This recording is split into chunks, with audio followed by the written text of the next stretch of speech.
Thank you so much for letting me know. Hopefully you can hear me now. But yeah, what's up, man? How's it going?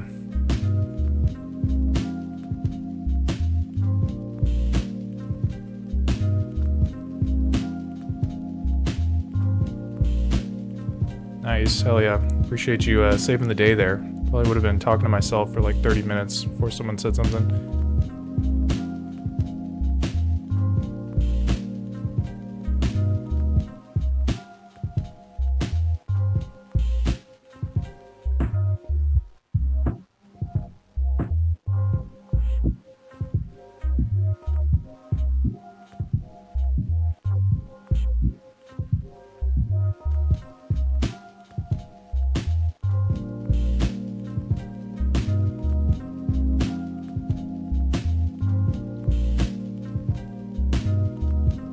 Oh yeah.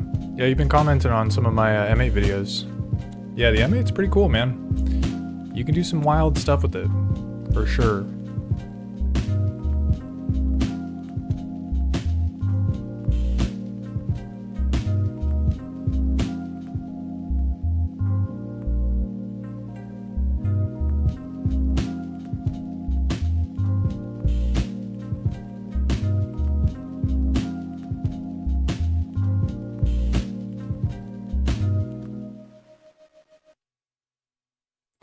Nice. So yeah, that's one beat on the P6. We're gonna listen to one more, and then get into some beat making as well. But yeah, BJM was saying I want to pair my M8 with my Torso S4. Dude, that sounds sick. The Torso S4. What is that? I feel like I've heard of that before. Is that a sampler or synthesizer or something? All right, what else we got here?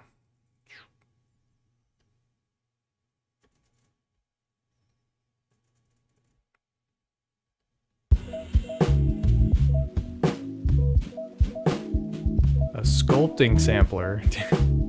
That sounds pretty sick. So you can like shape sounds on it or something. Sounds dope, man.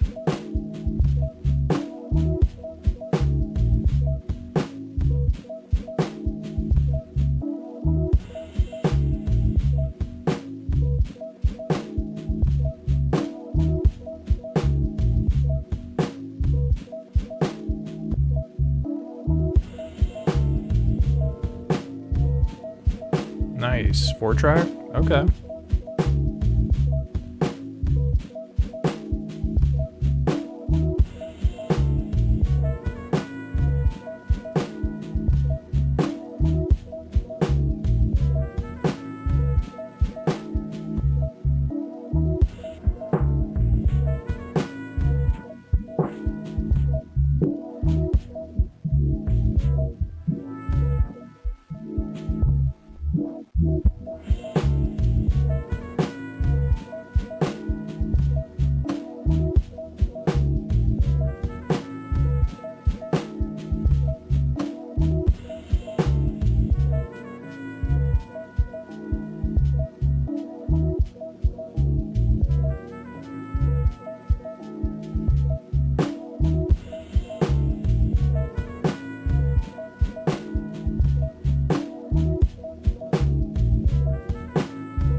Nice.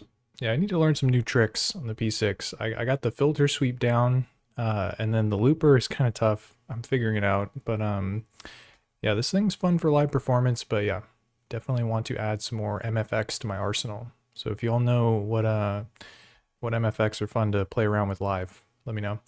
But yeah, so today's session, what I had in mind was, yeah, starting with a beat on the P6 and then switching over to the M8. So doing a little bit of both, and then maybe we'll get some synergy involved as well. Having one control the other via MIDI or some kind of sampling stuff or whatever. But yeah, P6 I've been vibing on, so that's where we're going to start here. I'm going to have to change some of these connections real quick, so give me 1 second here.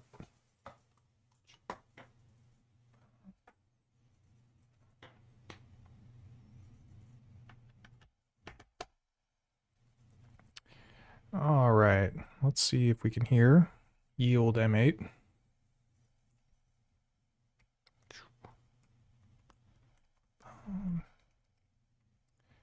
Samples, songs.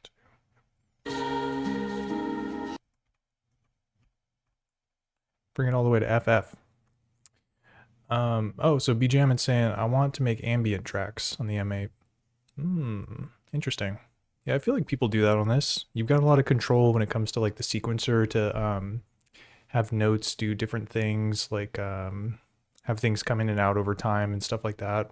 And there's like kind of like probability type stuff you could do too, where yeah, you can create like a soundscape basically by having a lot of different complex sequences running at the same time. So yeah, I think that's possible. I don't have a lot of experience with ambient music though, so I would not be able to give you any specific advice, but I think it's possible. Okay, so we got this going here. Whoa. And then let me see, I had a sample in mind for this P6 beat. Let me see if I can find it here. Oh yeah, this is it.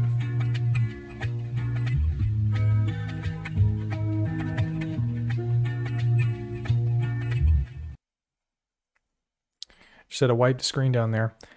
And yeah, so the reason why I think this sample will be good for the P6 is because it's very simple, and slicing on this thing can be a little tricky because you can't set custom slice markers. So generally when I'm working with stuff on this, it's like very like, you know, stuff I want to play chromatically or things that I can just chop into like very big pieces that I know how to work with and stuff. Oh yeah, and then it looks like we got some questions in the chat here. Romp of Otters is saying, what is the big green knob you added? That's a good question. The big green knob is it's this mod that I bought the P6 with, and basically it changes like the sample rate. So it's kind of like a bit crush type effect. Here, I'll show you what it does. So I'm gonna load up a beat here. And then I'll turn this knob and you can hear what it does.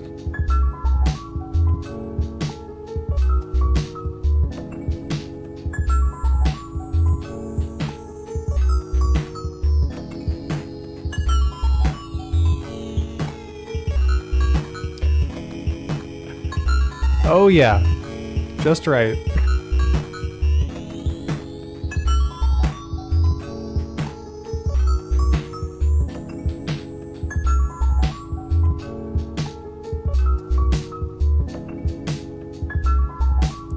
And so that's it set all the way to the not modifying the sound.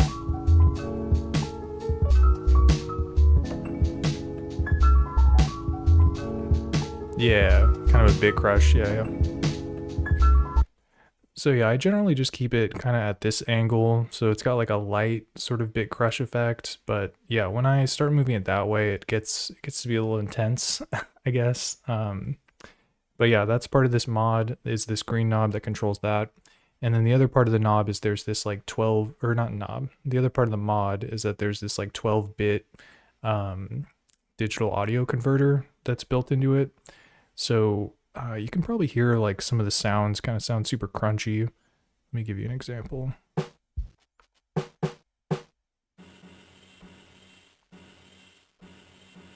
it's pretty quiet. I mean, you can just tell based on the character of the sound. It's like very kind of squelchy, bit crushy. Let me see if these are louder.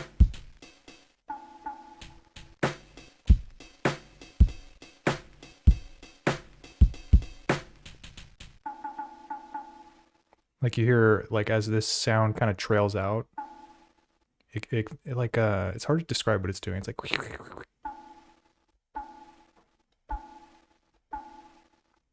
Yeah, it's pretty nasty sounding, but it gets pretty lo-fi basically, which I think is perfect for making certain types of hip hop. So the 12-bit mod is very cool. The green knob is very cool. Can't speak highly enough about how fun it is using this sampler.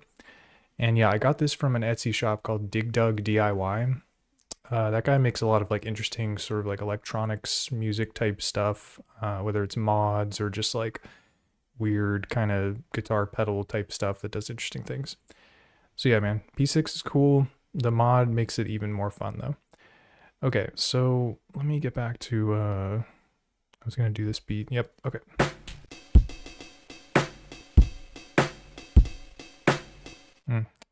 Okay, and then I'm gonna delete these sounds that are on this beat because I gotta clear out these pads so I can make some space. So it's these and these. So I'm gonna delete all these. Say goodbye to that beat. It's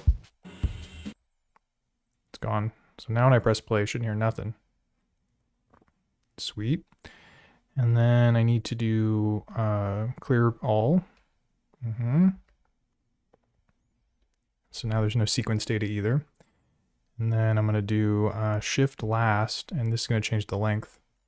And we're going to start at 16. This is normally how I work on this thing, is I start at 16 steps, which is 1 bar, and then I kind of duplicate and clone things out to build the beat a little bit. So we're going to do that. And then I think we are good to record in this sample now.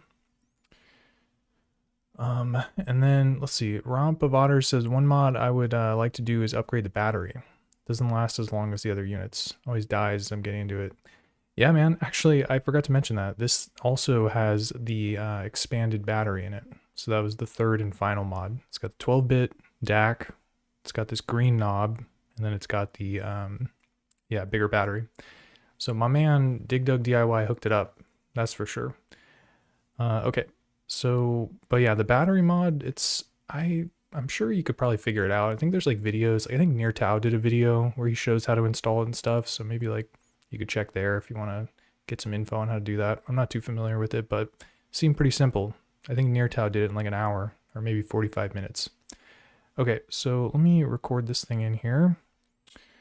Oh, hey, and then Cash Williams, binge watching my video. Dude, that's what's up, man. I appreciate you saying that. Are you M8 fam, or are you Lo-Fi 12 XT? I've got two kinds of people, basically. Hey, Gigi, what's up, man? How's it going? What's cracking? Man, stream's popping off. I gotta make some cool beats before you guys all dip out. Okay, let's see what we got here. Oh yeah, so let me just make this louder here. What are my levels like?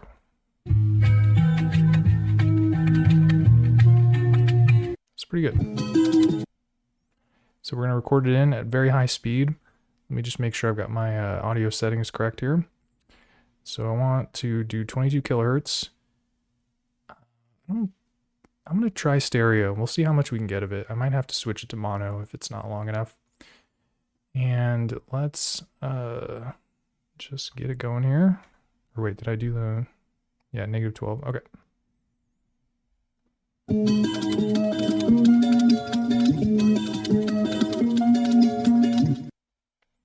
Nice, we got it all. Pretty cool stuff.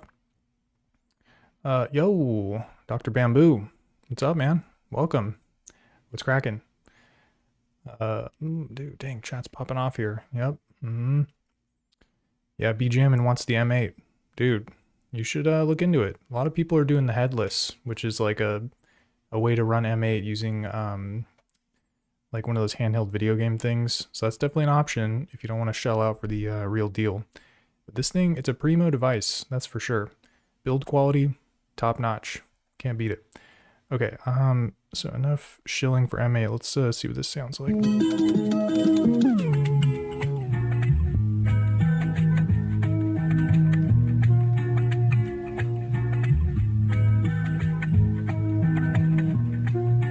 Sounds nasty. Okay. And then, I don't even know how many slices I want to do on this thing. Let me try and count it out here. 2, 3, 4.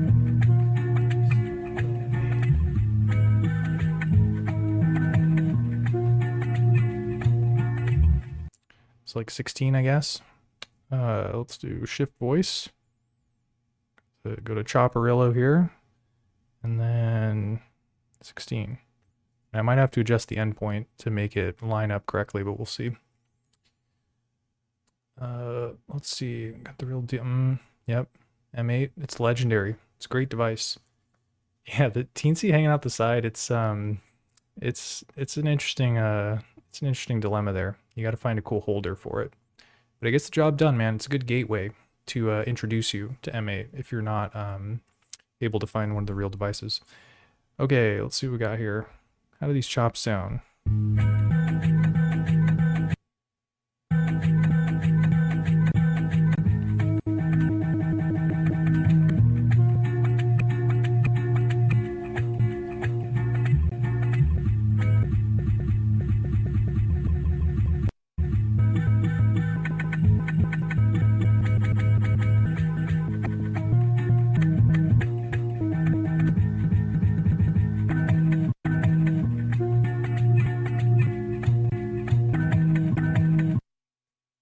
I think we can make that work.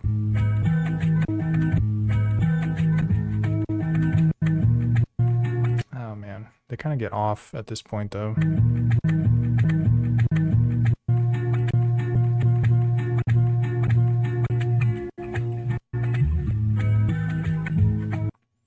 You know, it's kind of the same in both halves of the sample, so I think I might just cut it like straight up in half and only work with like the second half of it.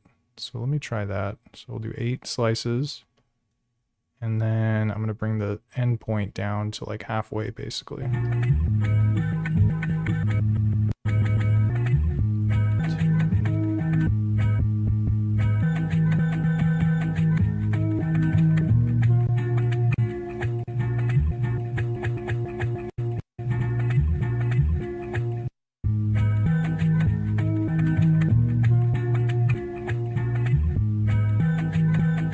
All right, so that lines up a little bit better. That's the tough part when it comes to the chops on the P6, is you're kind of like, you don't have any visual representation of the waveform or anything, so you're just relying on the numbers and the start and the end point. Okay, let's see what it sounds like pitched way the hell down.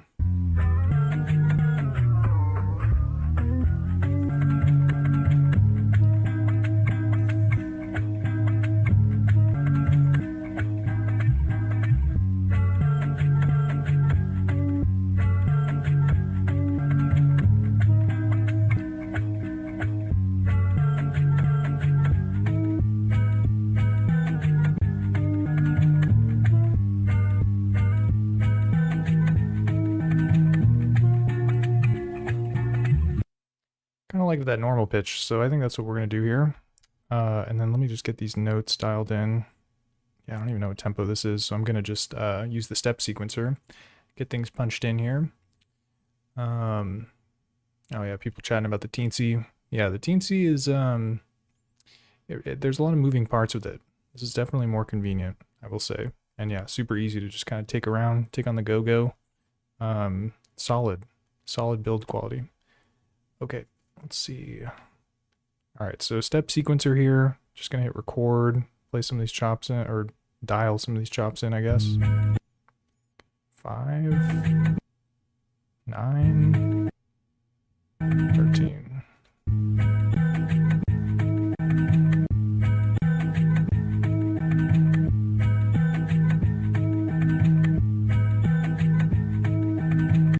And yeah, I'm gonna play something live real-time recording mode once I get the drums dialed in. So we'll come back to this, but it's just gonna be a simple loop for now while I kind of audition drum sounds and figure out what works well. Okay, so simple loop. Let's get some drums loaded up here.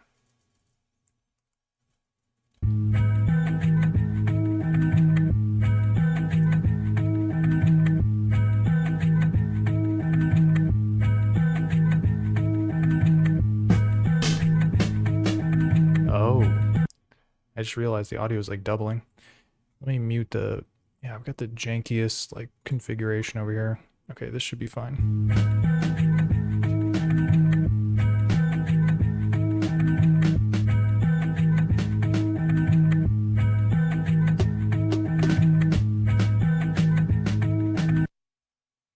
I like that snare, so we're going to get it in here. Keep it mono, yep. Let's hope that was loud enough. Nice. And this is where the real magic happens. You get it on the P6 and then you just hit it with the pitch shift.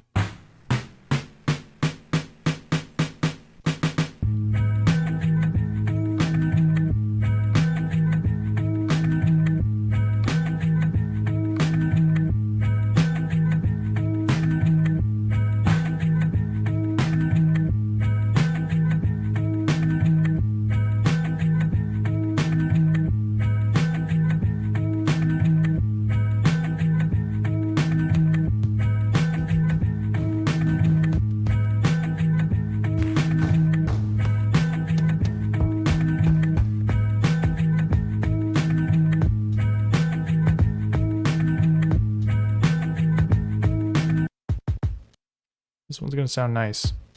It's got a hi-hat in it though, so I got to get rid of that. Might be able to use that hi-hat later. Okay, I'm going to save a copy so I'm not screwing up my samples here. And I didn't even crop it out. Whoops.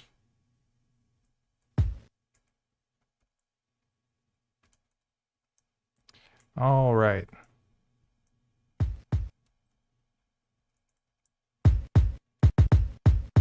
Beefy. Okay, so let's record this in. Oh wait, didn't mean to do that.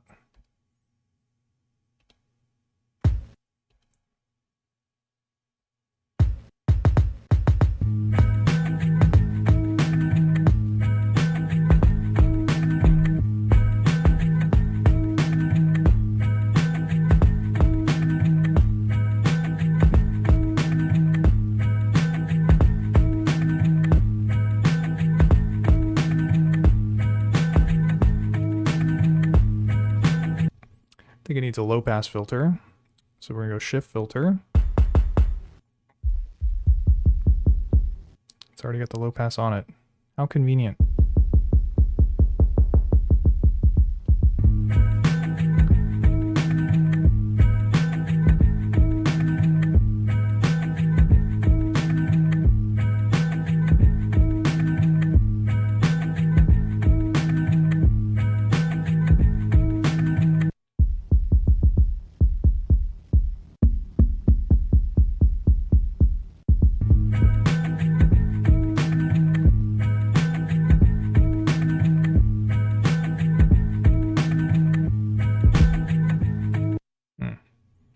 Something weird going on. Okay, I think this is sounding pretty good. You check up on the chat though here.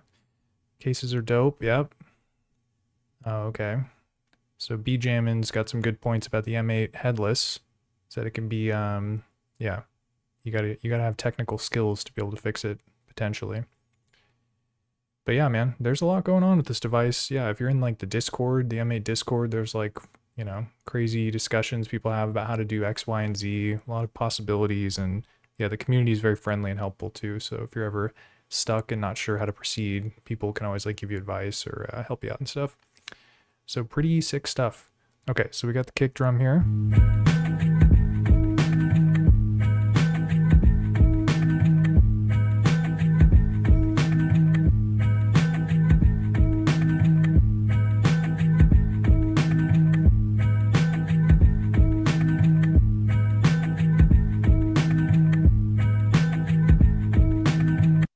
Might actually be able to play the sample slices now. So let me switch back there.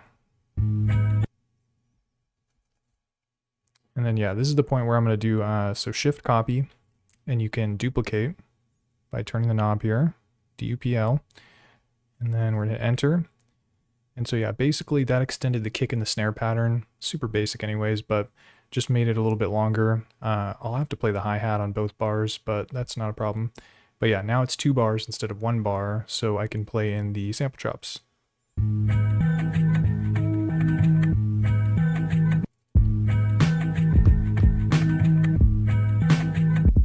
Whoa, kind of screwed that up.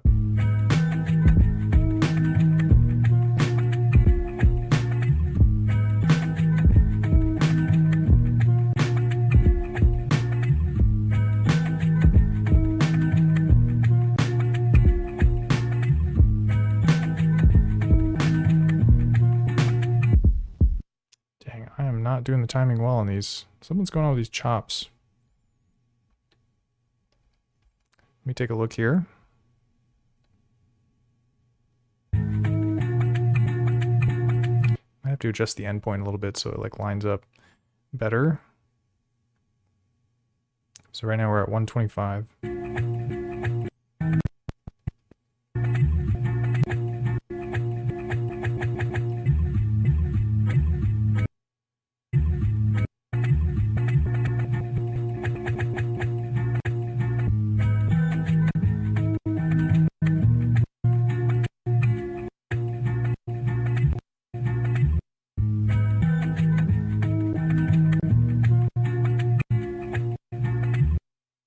Yeah, it's this the last four kind of get off a little bit. I'm trying to figure out how to dial this in right.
Whoa, what's this thing?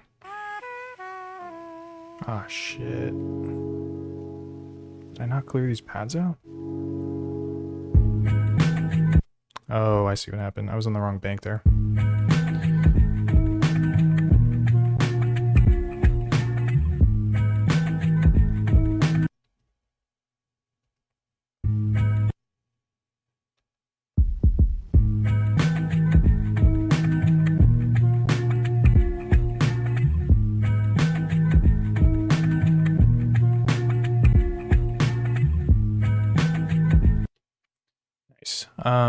So yeah, just checking the chat here. Yep.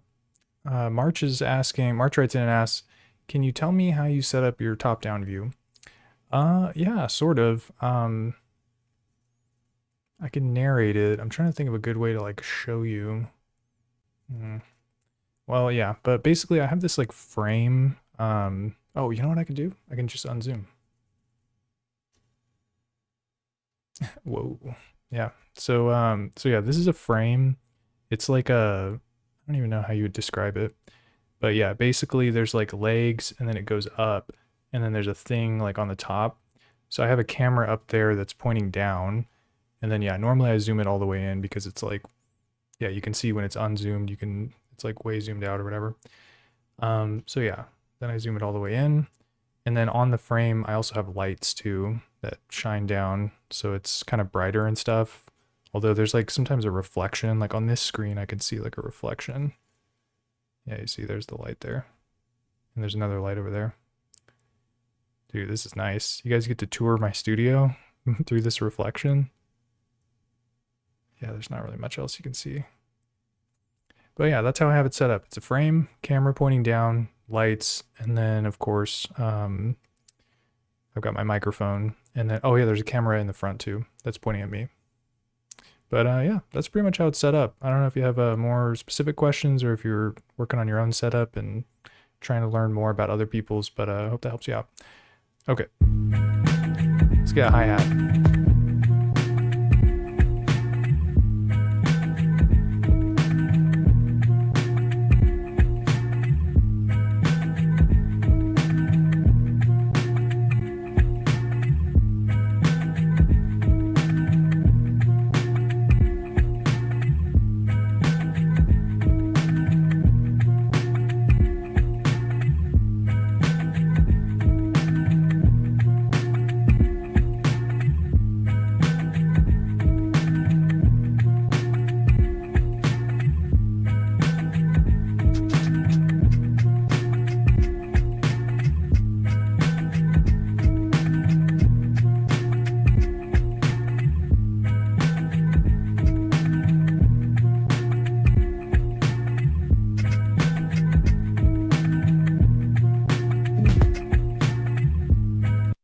whoops. Okay, so we're gonna record this in. Is that loud enough? Is the $1 million question.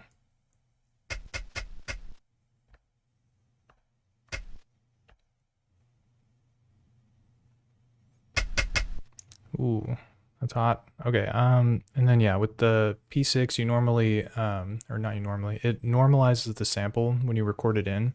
So sometimes it makes stuff that you want to be kind of quiet, like the hi-hat, super loud. So you can just adjust the levels with the handy dandy level knob. You can also lower the pitch too.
Yo, so March is saying thank you, love the groove.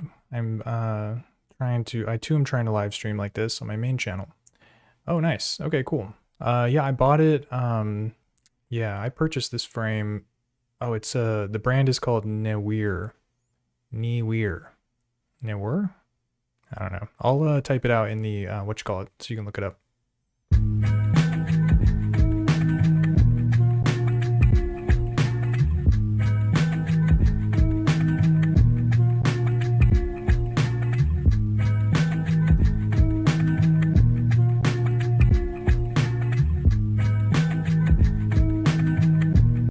Oh yeah, and then for the hi-hat, there's a cool shortcut on the P6 that you can use to make some of the notes lower velocity, and you can do it very quickly.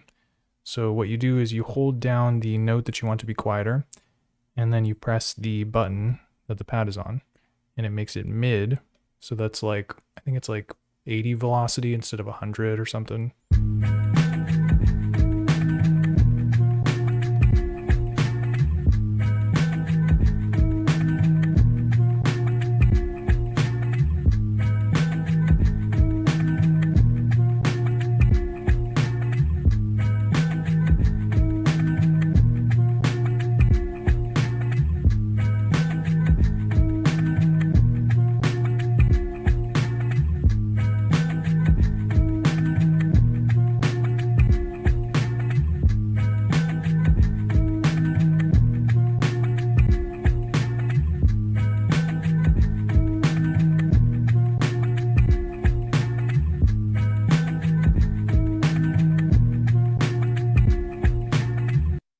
Nice. Okay, so you get a little bit of variety in the hi-hat, which is important because this device does not have velocity-sensitive keys. So you're kind of always working in one velocity unless you go in and manually adjust some of the notes like I did there. And yeah, it sounds pretty chill. Probably add some more percussion as we layer more samples on here. But yeah, you're welcome, March. And then Daniel Kim writes in and says, do you know how to make an arterial key step work in polyphonic on the Dirtywave M8 so I can make chords from it? I don't know if you can do that. You mean you're trying to like play a chord, like you have an instrument or a synth on the M8 and you want it to play polyphonically? Because I'm pretty sure you can only do monophonic. Like each track can only have one voice. So there's one voice of polyphony per track. So there's 8 total. But yeah, I don't think you can do chords by doing MIDI into it and then playing a chord, because it's always just going to do the one note. That's my understanding of it. But I don't know. Is that what you mean? Oh, yeah. Yeah, I don't know if that's possible, but I would definitely maybe check the Dirtywave Discord, see if anyone there knows more. But yeah, my understanding is that you're not able to play multiple notes polyphonically. And then Cash Williams says there's a difference in the headless version. Yeah, headless is interesting. I recently discovered that headless has something that the normal M8 does not, which is doing USB over MIDI. Well, you can do USB over MIDI with this thing, but it can't be a MIDI host. So if I were to plug a USB cable from this into the P6, they wouldn't be able to communicate with each other because they're both MIDI devices and not MIDI hosts. But certain headless devices can act as a host. So you can use a cable, USB cable, to get MIDI from like something like the P6, which is kind of cool. I saw DiBiase do it and I was like, whoa, I didn't know you could do that with headless. That's pretty neat.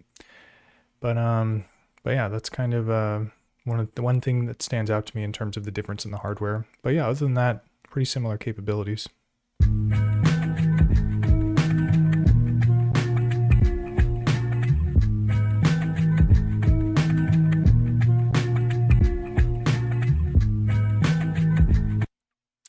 And then yeah, Daniel Kim saying, I thought you could. Are you talking about playing chords from the M8? Or are you talking about that thing we were just talking about with the MIDI?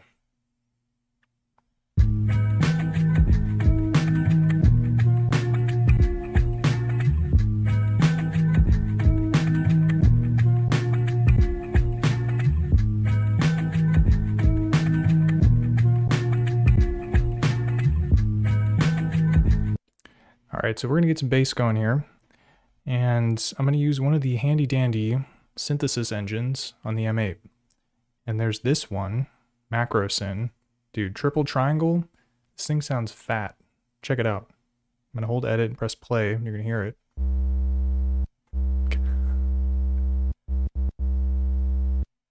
Yeah, that's beefy, dude. That's real beefy. Oh, let's see here. So Nick Gunsberg says you can set up the MIDI channel settings to take a chord input and split the note into Dude, I didn't know you could do that. That sounds sick. Daniel Kim, try that out. Do the MIDI channel settings. Maybe I'll try that right now, actually. Okay. So, or I don't have the MIDI hooked up. Could probably get it hooked up pretty quick. Let's put this theory to the test. Nick Gunsberg has got a good idea here, so I'm going to try it out. All right, we're going to go MIDI out of the Roland P6. Sure I got my cable there. And then we're going to go MIDI in to the M8, which if I recall correctly is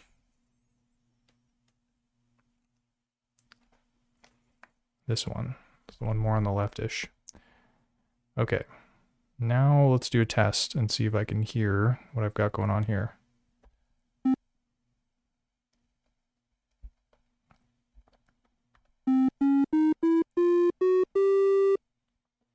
Cool. So we're off to the races. I can definitely hear the notes that I'm playing. Maybe I'll pick a different instrument too, because it's not really that great. Let's see. FM synth. Or I can load one of the instrument presets. Synth.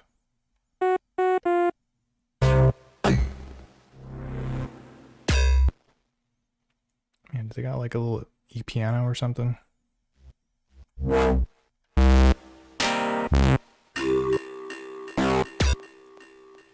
these instruments are all heavy. Chords. Well, that says it's a chord, so that wouldn't work.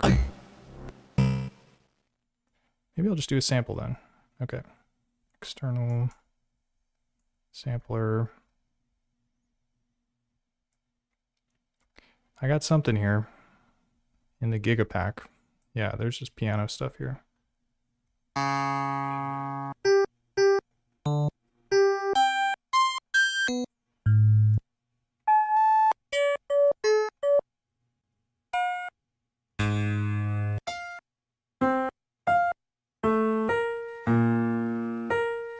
Okay, super basic. So I've got this piano sample.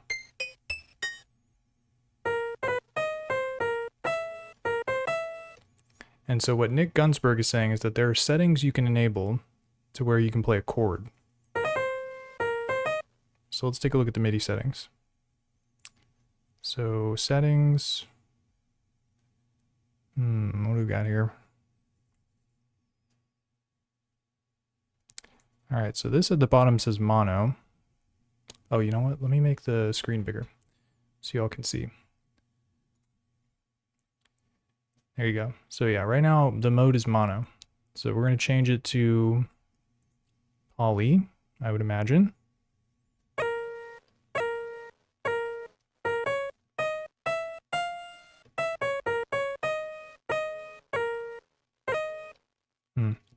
Still something I need to enable here. So I've got the mode set to poly. And then maybe I have to change some of these numbers.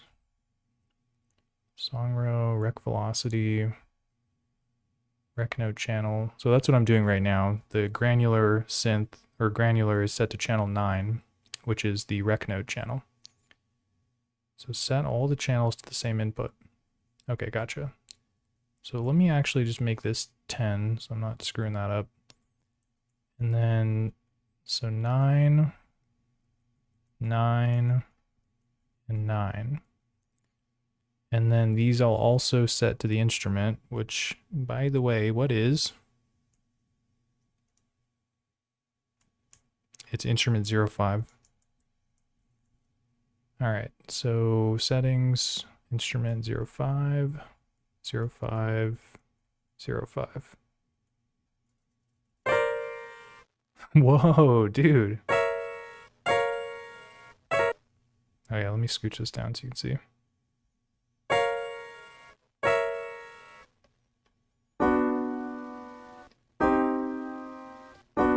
Bro, dude, Nick Gunsberg. Big shout out to my man Nick out there, spreading the knowledge and helping me not spread misinformation, because I didn't know you could do this. So here's the $1 million question though. How would you go about recording this? Because the rec note channel is what determines how the notes get input. So do you know of a way to like press play on the M8 and then it'll record this stuff across multiple channels?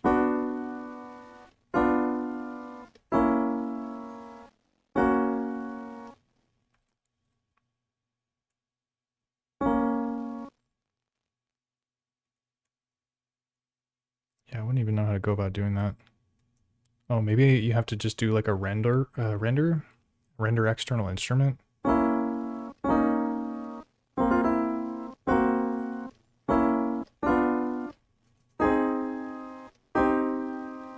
believe it does it in recorded mode. It's just recording the MIDI channel.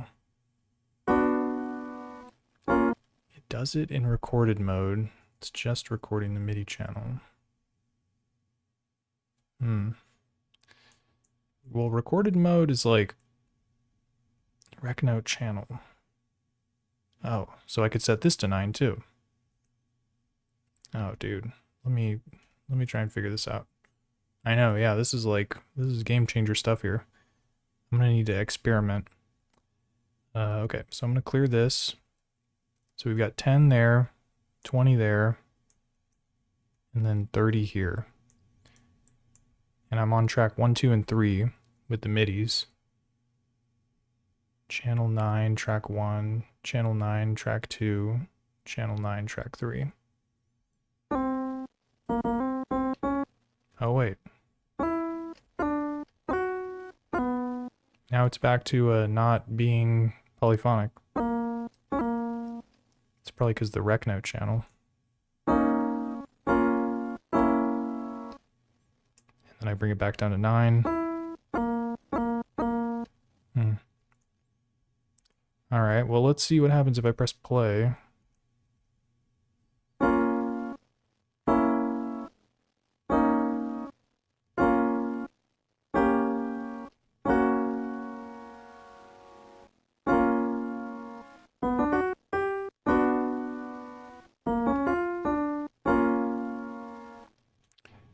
Yeah, it's kind of weird. When it's in the rec mode, it only does one.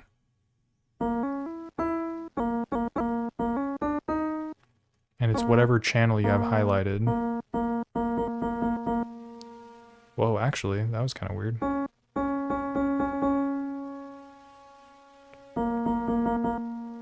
I guess it'll play multiple if you like kind of move the cursor over.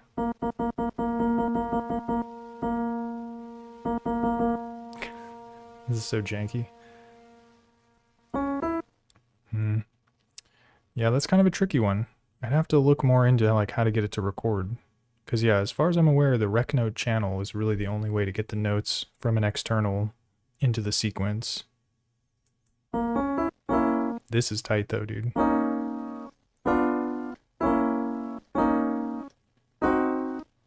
Oh, highlight multiple columns. That's a good idea. All right, so we're back on 9.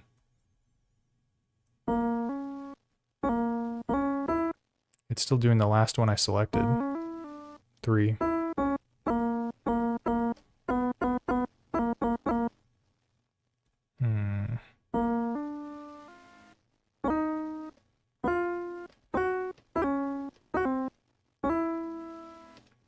It's a little tricky.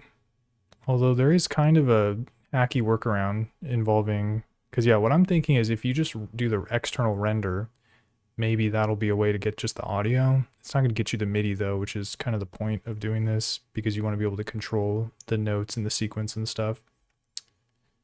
Can you highlight? Oh, I think you can. Yeah. Yeah, you go up.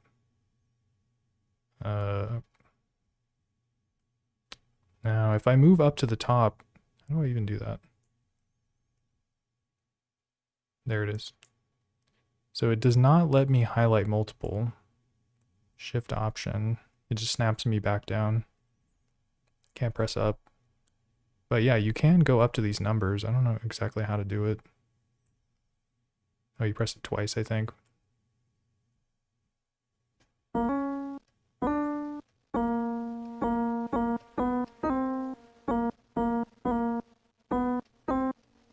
Yeah. It's a little tricky. And then yeah, when it comes to like, if you were to do it one at a time, oof, that would not be a very intuitive way to play chords, doing it one track at a time. Interesting stuff. But yeah, I guess what I was thinking is, yeah, if you're not getting the MIDI in, you might be able to just do like the external render. I would need like a metronome though to like at least know what the heck is going on. Let's see here. What are my instruments? I got the hi-hat. So you could do something like this. So you highlight, I don't even think you have to do all of it. You just highlight one, and then you press edit twice. Oh, I have to name the song. Okay. Random. There you go. Warm Alpaca. That's it. That's actually what I was gonna name this song. Believe you me. Okay, so and then yeah, so you highlight, edit twice, and then I guess you could just punch it in like this. I couldn't even hear the hi-hat. What was up with that?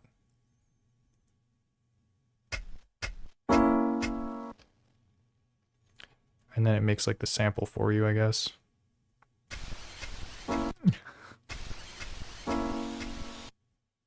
Damn, that sounds really weird. What the heck is up with that? There's something going on here. I don't know what. Oh, because it's not external. Why am I trying to render external? Yeah, it sounds crunchy as hell. Yeah, I don't have anything going into the end. This is just going... Oh man, I'm getting lost in the sauce here, guys. I hope you all are enjoying this. Yeah, I don't know why I was trying to do external. It would be real-time rendering, I think. But then it would have the hi-hat in it. See, I don't know. I don't know how to do this. And then you take a look at the sample here. Warm Alpaca 3.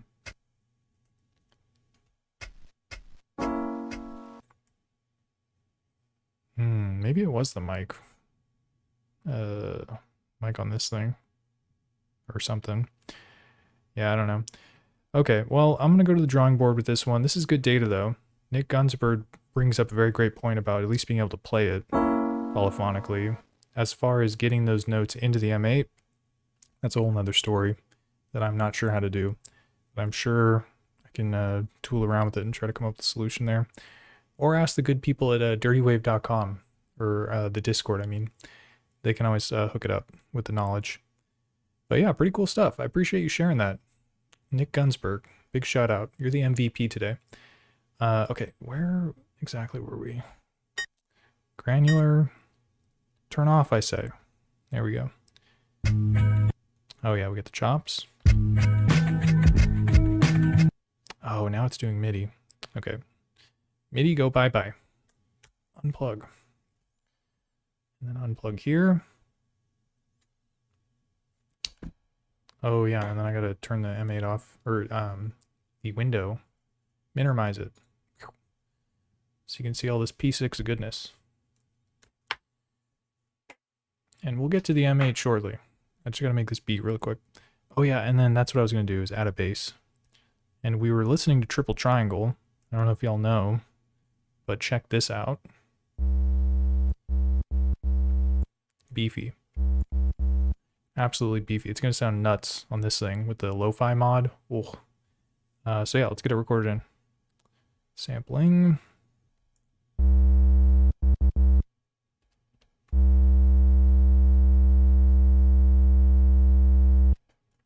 Sorry that you had to hear that. But yeah, so now I can add the low pass filter and get it just right. Gotta set it to gate mode too, so that it's not playing that whole freaking thing. And then you also want to do shift voice and add a little bit of release, so you don't get that pop when you let go of the note.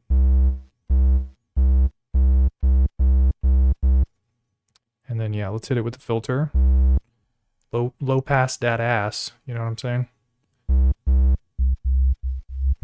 I know it's J Immaculate Comedy Hour. I'm sorry that you guys have to deal with this.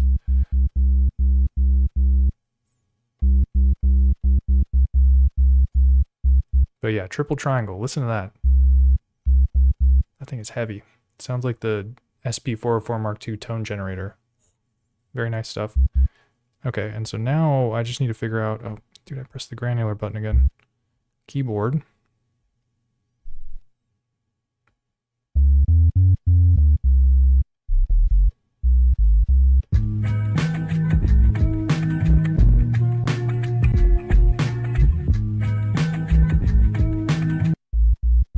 Sounds very distorted when I play it with the loop.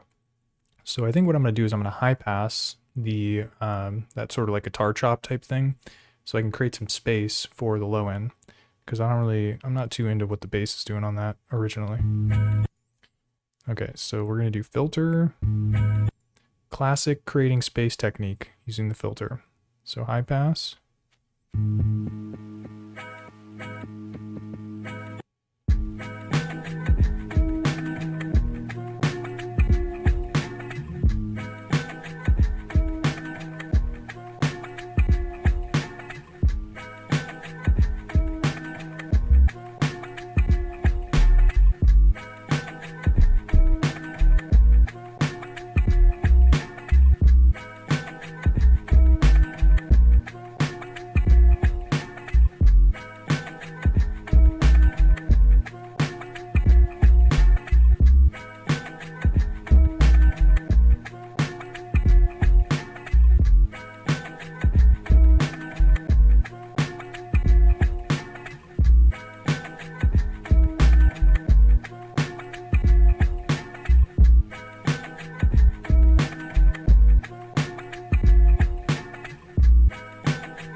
All right, so simple little bass line, and yeah, kind of finessing the filters here to make sure there's space for everything. Nothing's like kind of too distorty or clashing.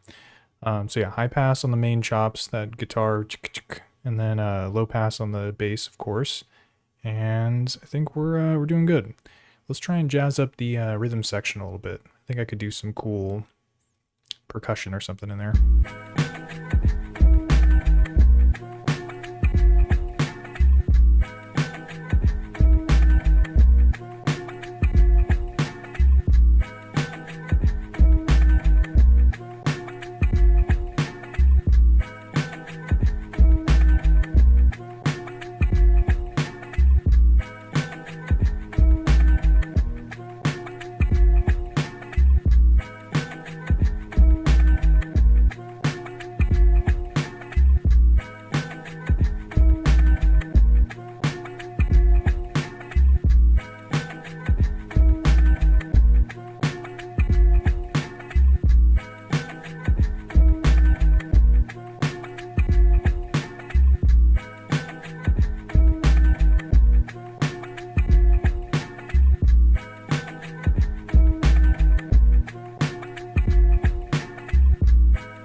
I like this one. It's got something weird going on there.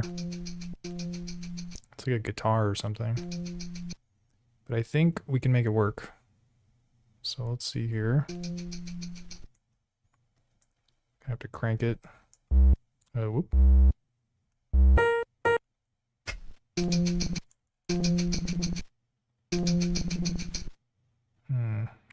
Alright, so we're going to record this in.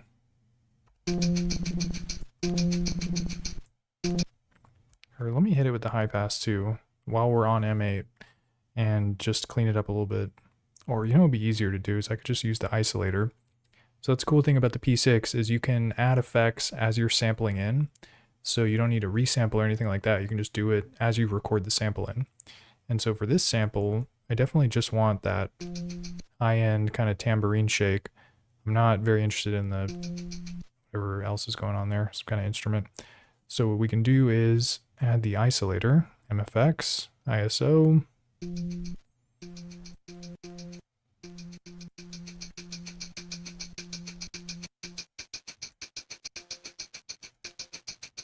It's a lot cleaner. Still pretty lo-fi, but that's how we're living today at least.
All right, I'm gonna add some chops to this very quickly. Shift voice, chop.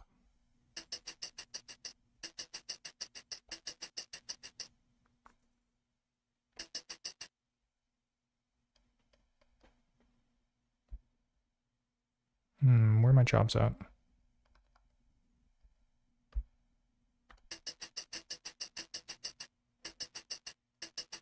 Maybe I could do 3 or 4. Let's try 4.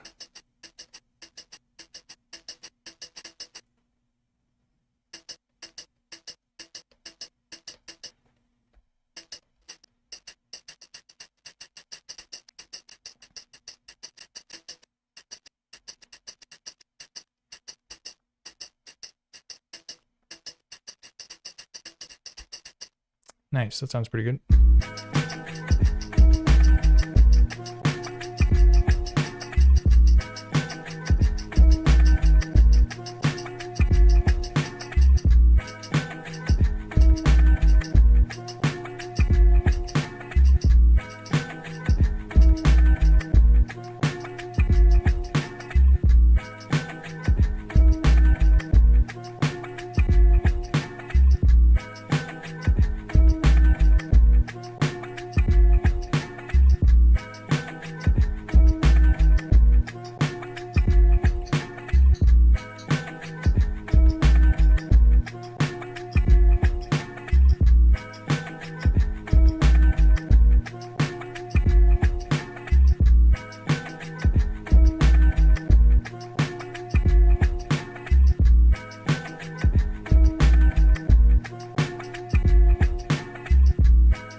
Alright, and something I do not mess around with too much on the P6 is this like lo-fi setting that it has. So let's try hitting it with some lo-fi, see what that sounds like. And let me see if I remember how to do this. So I got the sample selected. Press the lo-fi button. Now lo-fi is on.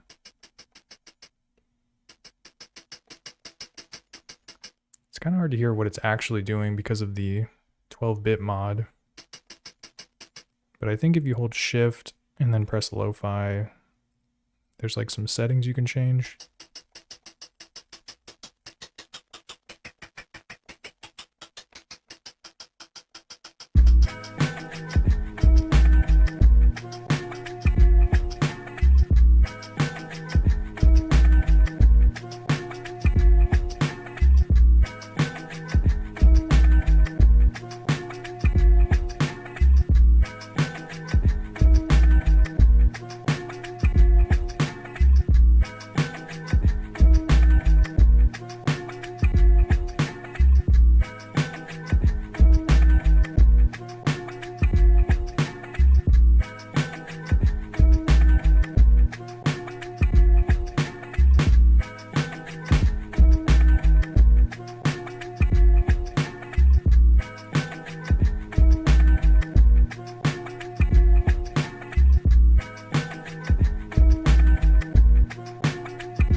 Nice.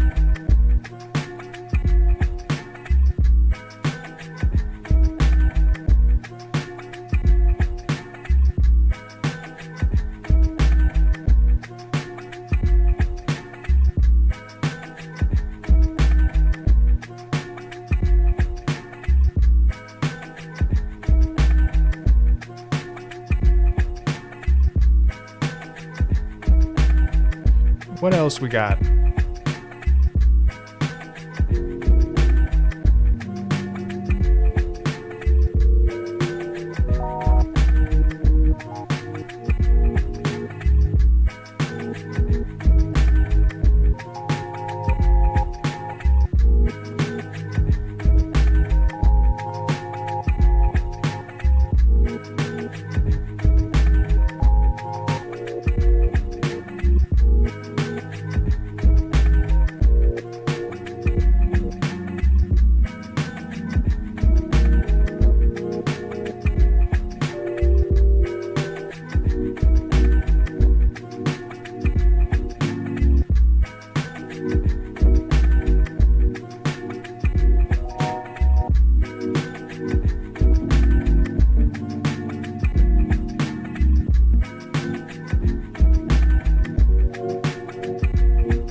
of dig this one.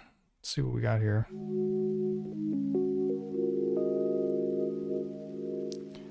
Beautiful. Okay, I'm gonna make it a little louder here.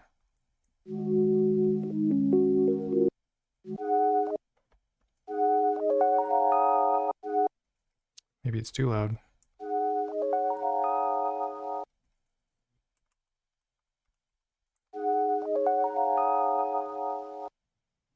Oh yeah, and then let me make it stereo again, because there's a lot of stereo stuff with these Rhodes samples. It's like panning left and right and whatnot.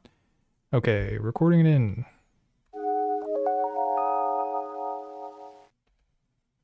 Perfect.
This is tough. I got something in my head for this, but I just cannot get the notes quite right.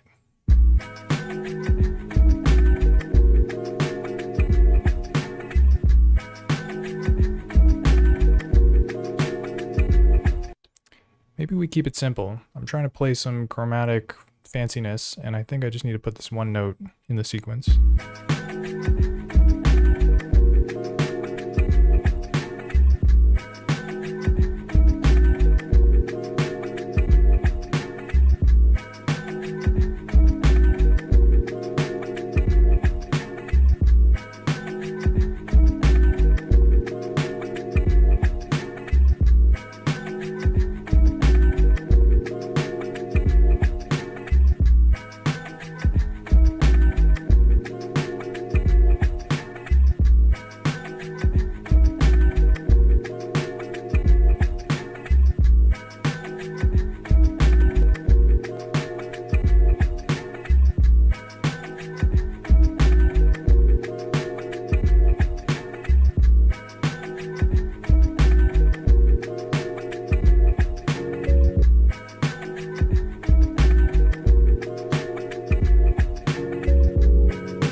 That blows pretty nicely.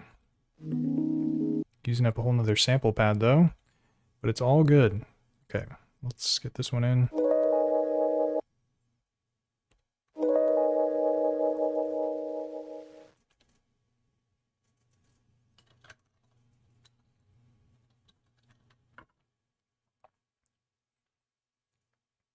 And yeah, I could set these to a mute group if I wanted to have them kind of close each other out or whatever, but I think what I'll do is just set this one to gate mode.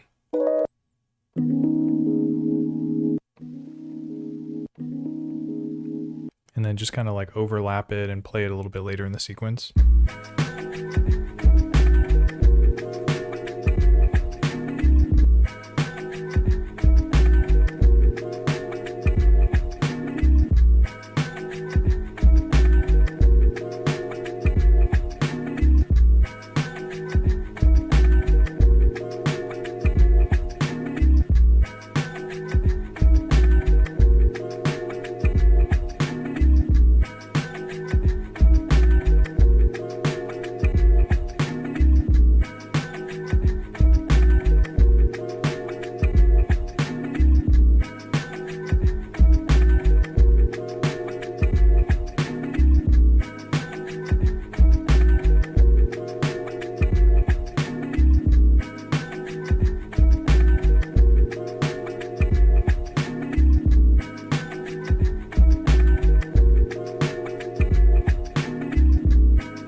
All right, so just getting the timing of that right. I ended up using this release parameter to kind of have it sustain.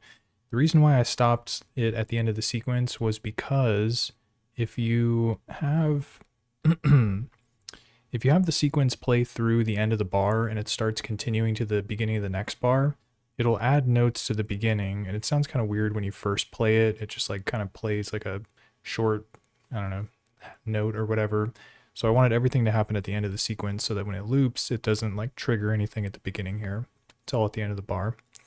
Now the only other thing I wanted to mess around with, and I recently learned about this on the P6, is that there's these like probability controls, or I don't even know if probability is the right word. Basically, you can set certain notes to only play like every other bar, basically. And I want to do that with this kind of last Rhodes sample thing here so that it only plays every other time. So it's not as frequent and gives you a little bit more room in the mix, essentially. So to do that, I think you hold down the note for it. Then you tap granular. And I think this is it. It's this P thing. So right now it's at 100. So there's a 100% chance for it to play. And then I'm going to change this to, oh my God, this viewing angle is so bad. It's like I put my hand to turn the knob and I can't see the freaking screen. Okay, let's see. What do we got here? So if you turn it left, it's turning down the percentage for it to trigger, which is not what we want. So that says N1. What do you suppose that translates into English as? Because I don't speak Roland. 1_2. Maybe that means like half the time it'll play.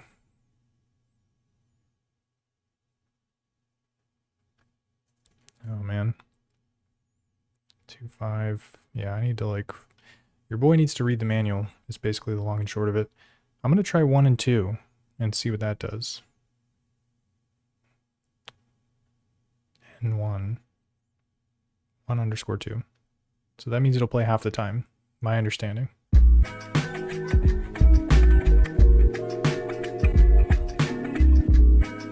Played there.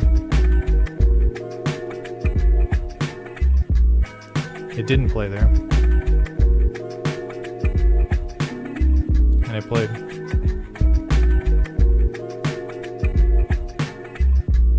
Wow, so 1_2. That means it plays every other time, basically. Pretty cool stuff. Okay, and that's good too, because I can keep the sequence at 2 bars and not have to do 4 bars and clone it out, which I might do eventually, but for now I can keep it compact. Okay, so we got the Rhodes sample, the main chops, the bass. I could probably add some other layers.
shopping around here.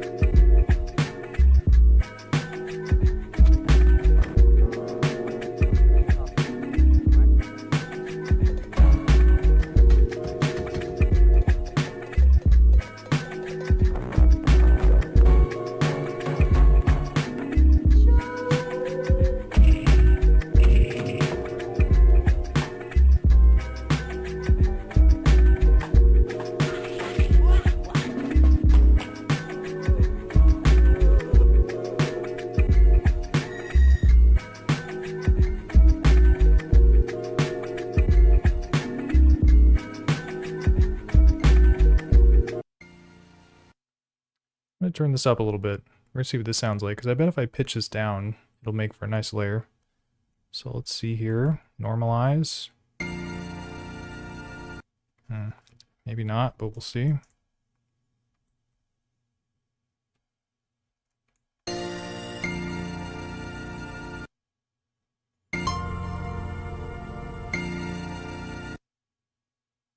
All right, where are my free slots? Number 5.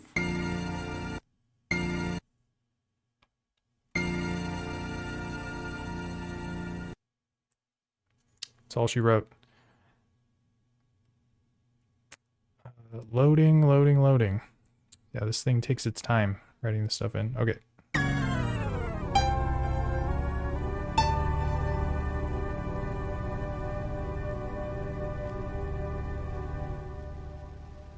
Dude, I was not expecting that first part of the sample to sound so sick. The ding ding. It's like a piano maybe or something. Some kind of stringed instrument perhaps.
Like, I don't know, does this organ fit?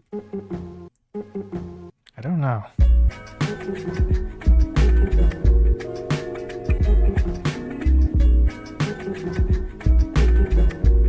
What the heck? We'll try it out. Okay. Man, there's something on the end there, like a drum.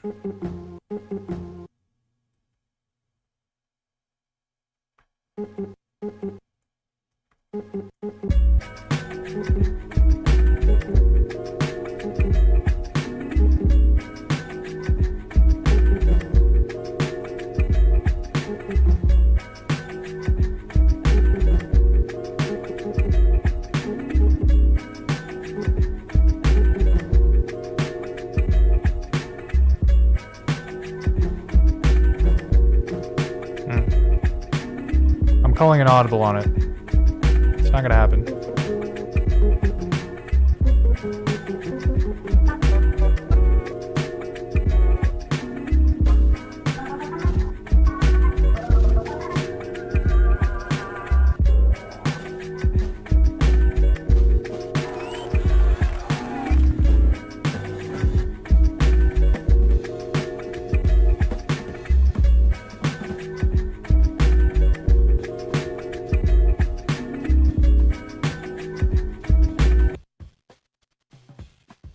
Very quiet.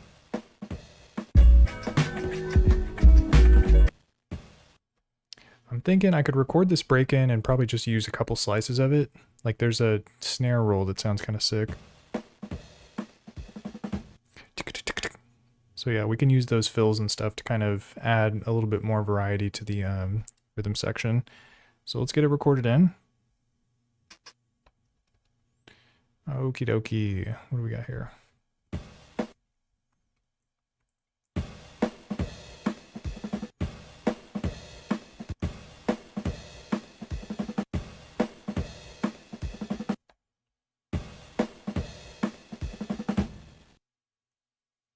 Perfect.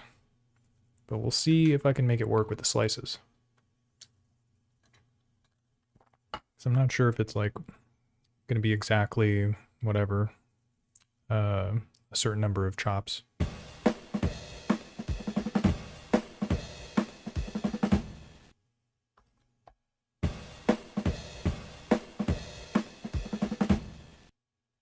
Well, yeah, let me try and count it out.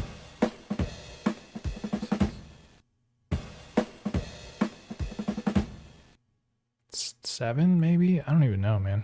This one's tough.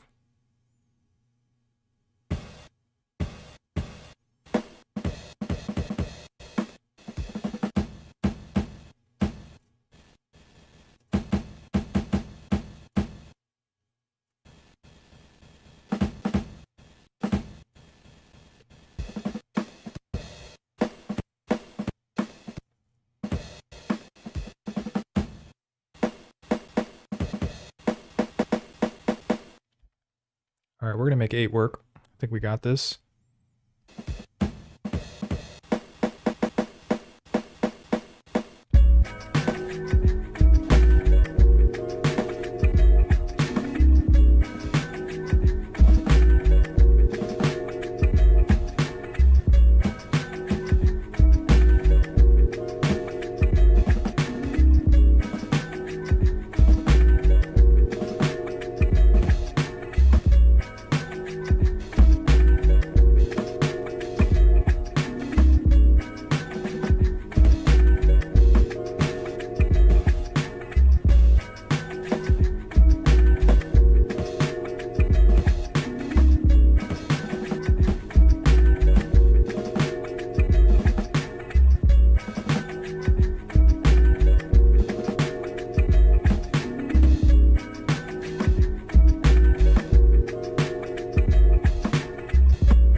So yeah, that was kind of my goal there, was to throw in some slices of this drum break to kind of switch things up a little bit.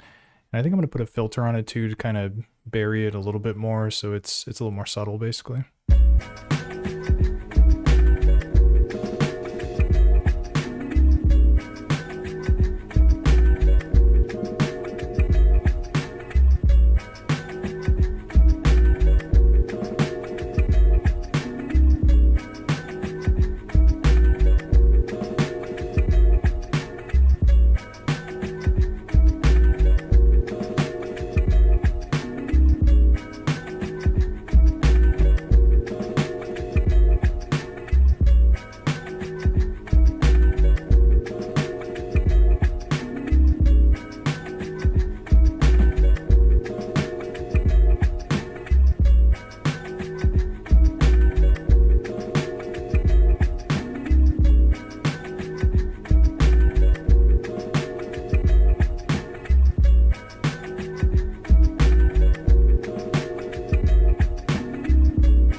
Using my newfound powers with this probability setting too, to make it so that some of the slices only play at certain bars or whatever, every other bar, stuff like that. Okay, let's take a listen here.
Nice. So yeah, that's something I always do when it comes to like adding extra layers, is I'll see what it sounds like with the original sample chops just removed entirely.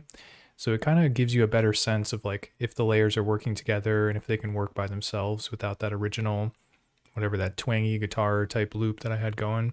So it kind of gives you a little bit of space, or make sure that you have enough space for all the other layers. And then that could alternately become like a B section too, where you're sort of using those additional layers in their own context to, I don't know, maybe transition to another part of the beat or something. So just a good experiment there is to try muting out the sample chops and then seeing how it sounds. But Romp of Otters writes in and says, you know the song Remedy by the Black Crows? For some reason I'm hearing the gospel singers part in the chorus over this. Oh dude, I've never heard of that, but I gotta check that out. Sounds pretty sick. Remedy by the Black Crows. I'm making a note. But yeah, it sounds dope. All right, so this one, I think I'm gonna do shift right, all, every last one of it. So that's all written out. What do you say we switch over to ye old M8? We've been P6ing for a while here, and I think it's time to +2 to that and get it to M8.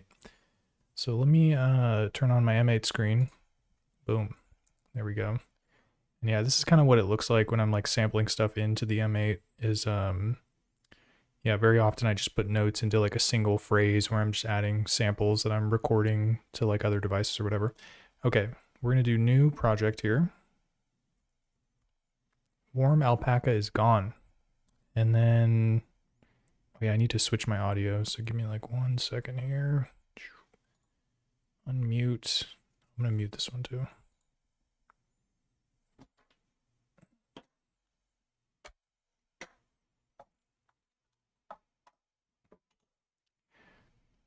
Okay, let's see if that worked by playing a song.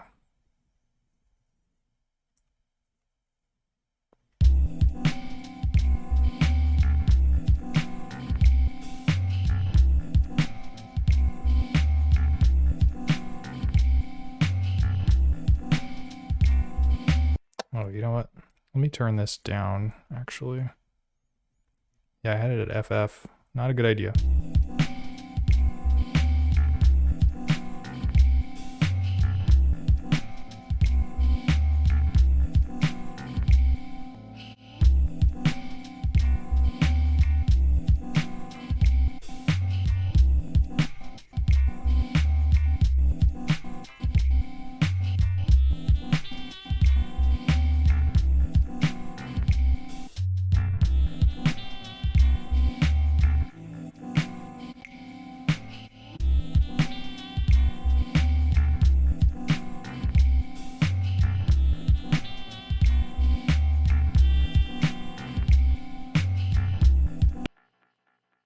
Nice. Okay, so I made that on last stream, but we're gonna do something different here. I just want to test the levels. So let's see what we got. So we'll start brand spanking new. I'm gonna scooch this boy down in case we need to access P6 and its facilities. Okay, so we've got 10. Now I need to find a sample. Let's check the to-do list and see if there's anything in there that jives. All right, songs to do. What was I doing? I think I just did Crushed Core, Heart. Yep. I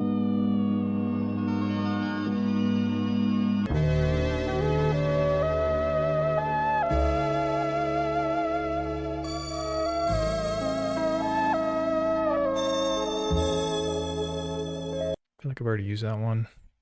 And then Serene Ocean Whispers. I think I've done this one too. Lost in the embrace where the spirit flies. It's like the vocals for this.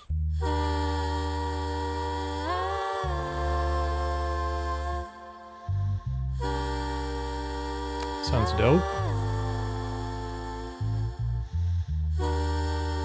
Yeah, we're gonna mess with this, and I'm probably gonna keep these slices real wide, and just let this lady sing, basically. So yeah, let's chop it up. Sample edit screen. If you're not familiar, you can just hold the play button, and if you're highlighting the slice marker parameter, as you tap edit, it's gonna put slice markers in. So it's very convenient.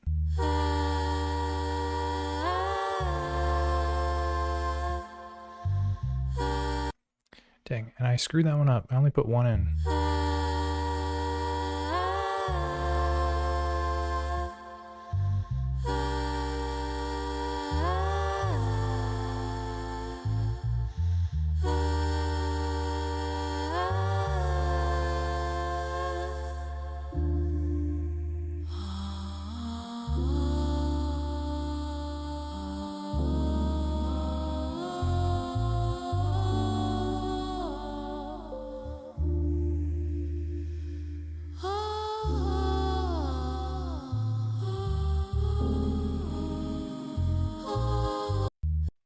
Missed that one.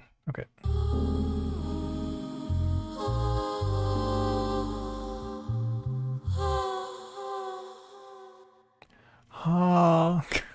Dude, this sample sounds sick though. All right, what am I doing here? So yeah, now I just gotta play these through and make sure everything sounds fine.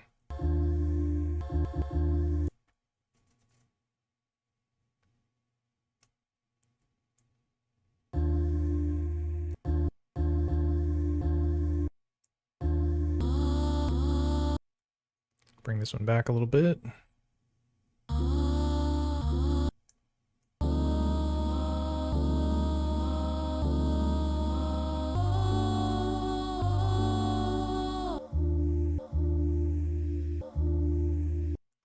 Bring this one forward.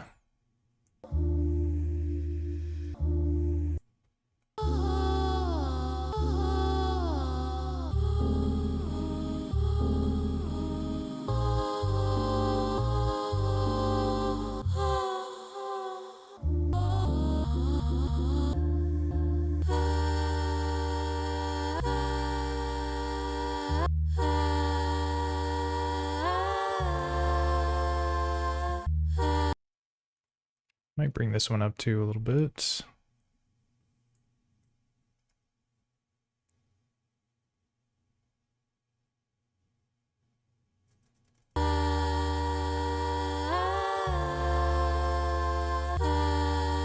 There we go. Okay, overwrite. So we've got some slice markers in here. I think this is enough to work with. And let me just put some stuff in the sequence so I can figure out what tempo this is. Oh yeah, I gotta set it to slice 01 file. Now we're ready to go.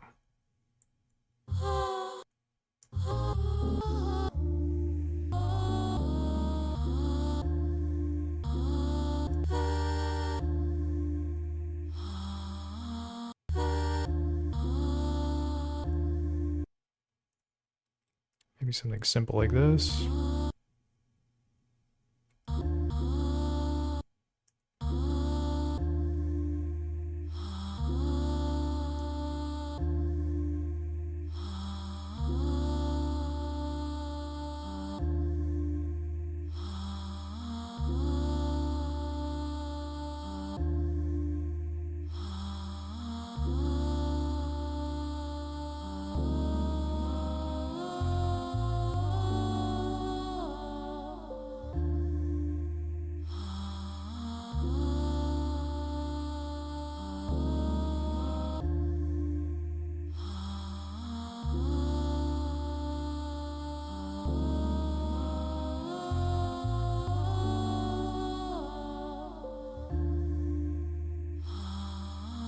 All right, pretty simple, and I can further chop it later. But yeah, let's get some drums in the mix here.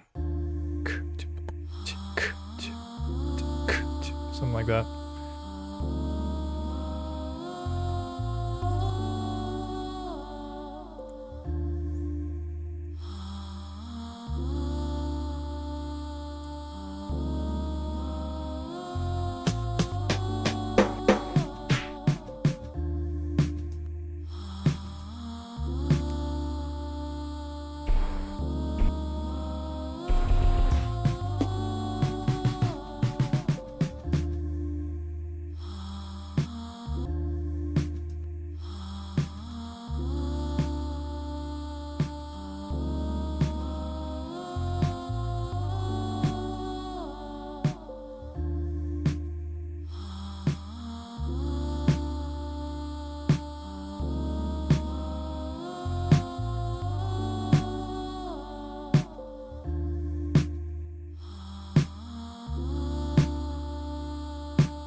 Want to get that envelope right on the snare.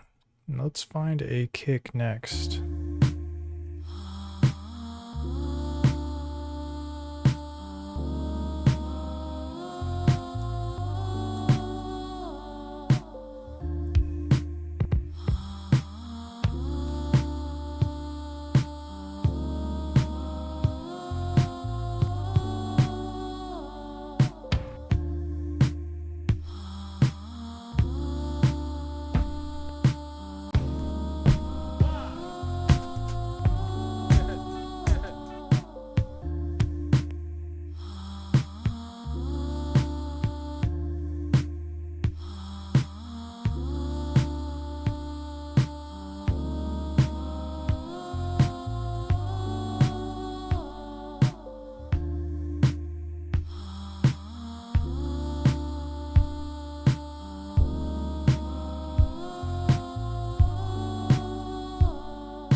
Okay, and then this snare actually had a hi-hat on it, so I'm gonna just copy it and then trim out the hi-hat part so I can have that be the hi-hat, so I don't have to shop around too much for that.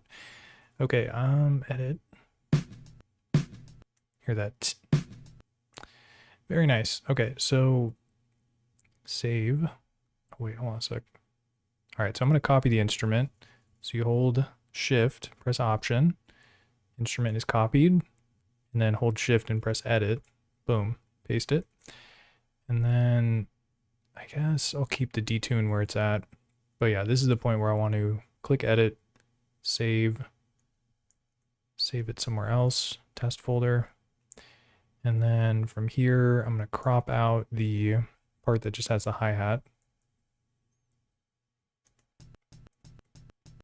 Something on the end there too. Excellent. Crop it, overwrite. So yeah, now I'm not messing with the snare that was on the original, or the snare that I'm using for the snare. This is a different sample now. So pretty cool stuff. Okay, and then new track here, 40.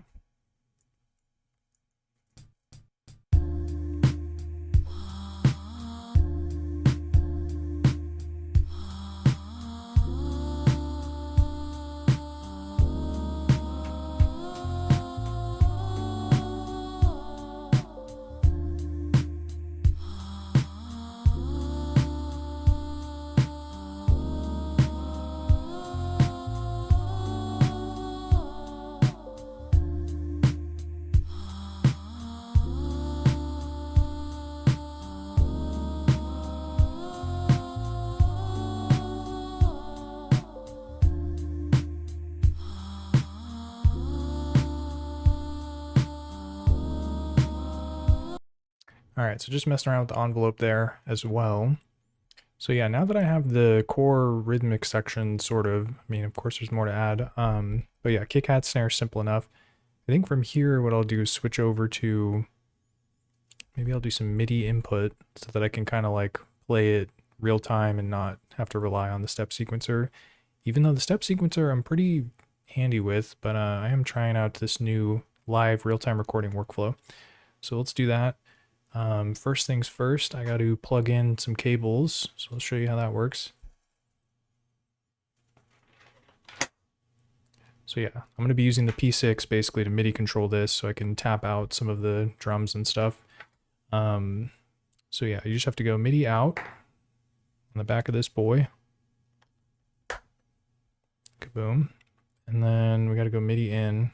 I was doing this earlier. I'm pretty sure it's the, not the one on the far right, but the one next to the cable. Yep. Yepers. Okay, and then get this out of the way here. Janky. Okay,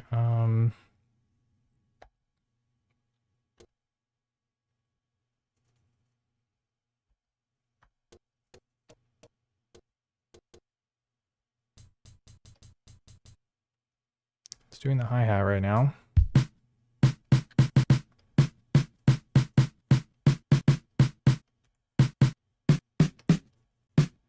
Cool. And the way I got it, oh, yo, TV Hossie, what's up, man? How's it going? Oh, it's kind of crooked. Yeah, this P6 has a mod. I was talking about it earlier on stream. Basically, this green knob controls the, what do you call it? It's like a bit crush effect. It's like the sample rate, I think is what you'd call it. Here, I'll show you what it does. So let's load up this beat here. Oh, I'm about to send hella MIDI. Let me unplug the MIDI. There we go. Okay. So yeah, on today's episode of J Macula's modded P6, basically when I turn this knob, it's gonna like really lo-fi up the sound.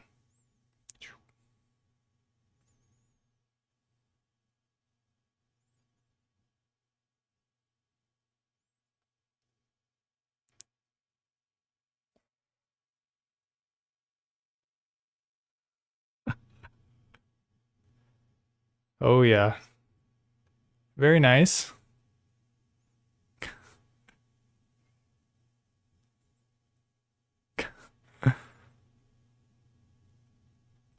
Oh dude, Thank you so much for calling that out. Movies on TV. I forgot to unmute it. Silly me. Okay. The run back here, right? Alright, so you should be hearing the beat. Round 2.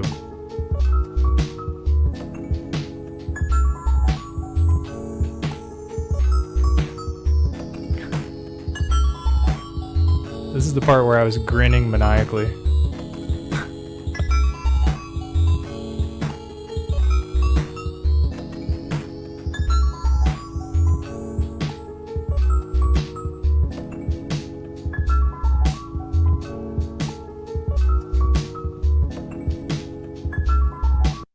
Yeah, so I usually just kind of keep it at that angle. But you know me, I'm Mr. Lo-Fi, so I love getting it even crunchier. And that's what the mod does basically, is it reduces the sample rate.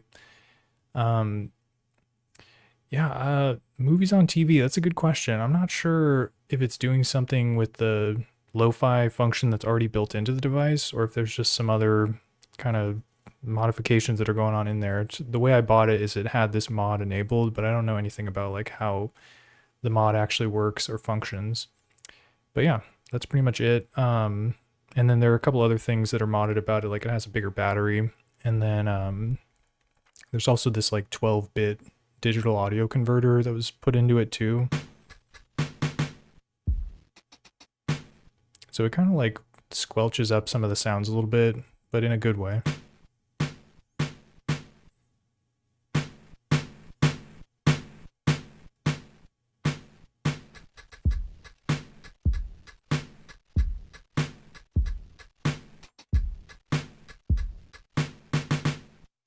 I don't know, you can kind of hear it on the tail of the snare. The way that the sound fades out, it doesn't kind of gracefully fade out. It's sort of like... It's hard to describe it. But yeah, that's the 12-bit mod, the green knob mod, and then, yeah, the battery mod, which basically makes the battery last longer. So yeah, this thing's pretty fun. Been having a good time with it. Okay, let me get the MIDI back in here.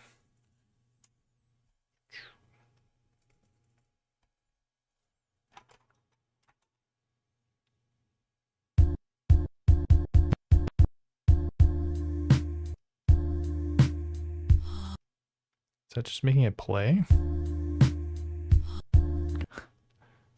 That's kind of weird. Oh yeah, and then let me just mute this. It's not messing around.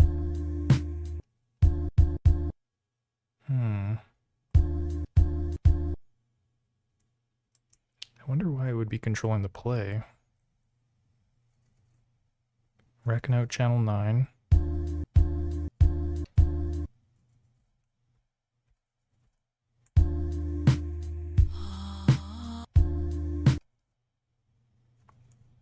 Wow, that's super weird. Oh,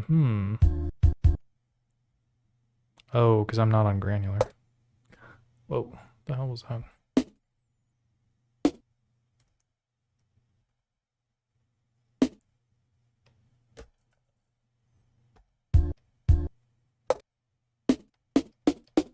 Okay, there we go. Behavior as expected. All right.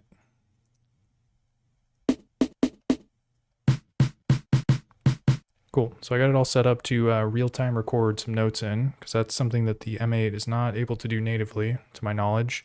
You have to use a MIDI controller, but if you get it set up, it's super easy. You just have to make sure the channel is set correctly. But yeah, let me tap out some drums in this. Or let me enable one thing as well. Where is it? Oh yeah, I wanted to make sure the rec delay and off is set to, well actually I don't need the off, so I'll just do delay. So this setting is basically, gotta turn the screen back on. This setting is basically gonna make it so that the notes get pushed back with a DEL command as I input them into the phrase or sequence.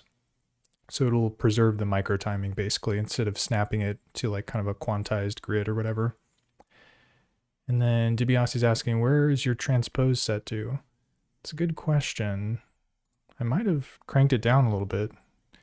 So I'm going to do shift menu, tran. Oh, right now it's set to 0.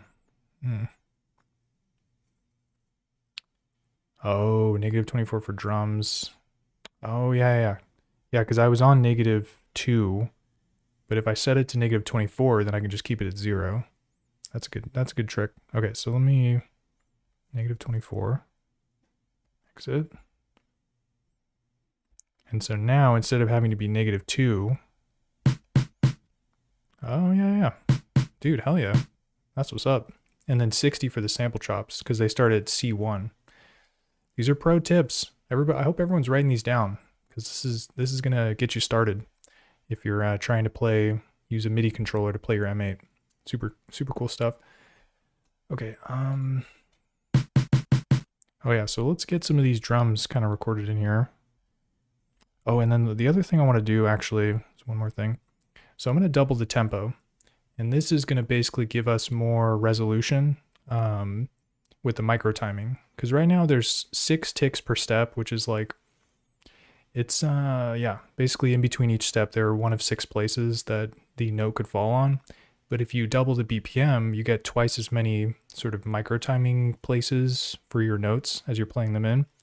So we got 85 times 2. It's going to be 170. All right.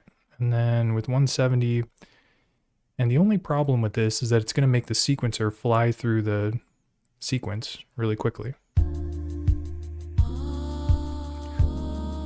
It's like kind of tight, I guess. But I don't want to do that. I just want it to be normal. So we can create kind of a 85 BPM sort of groove, essentially, by going to the groove settings. So if you're on the phrase, you do shift up, and then from here, edit right. You want to set this to 0C, which is 12 instead of 6. So normally it's 6 ticks per step, but this is going to do 12 ticks per step. Yeah. And so since we have double BPM and double ticks per step, when I press play, it's just going to sound like it's 85 BPM, not 170. So check it out.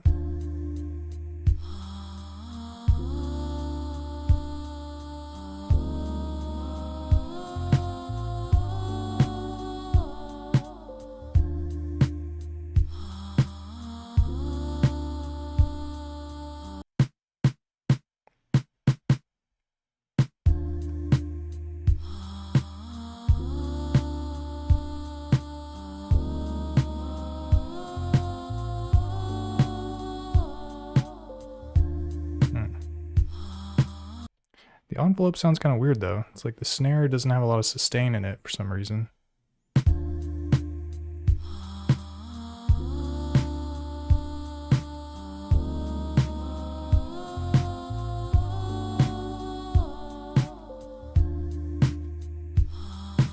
Alright, so just had to mess with that a little bit.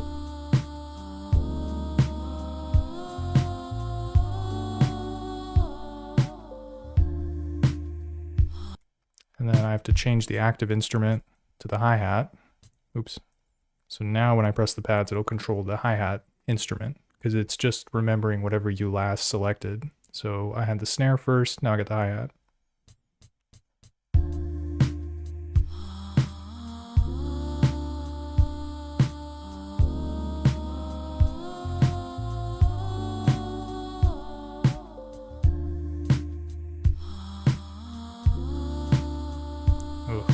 Biff that.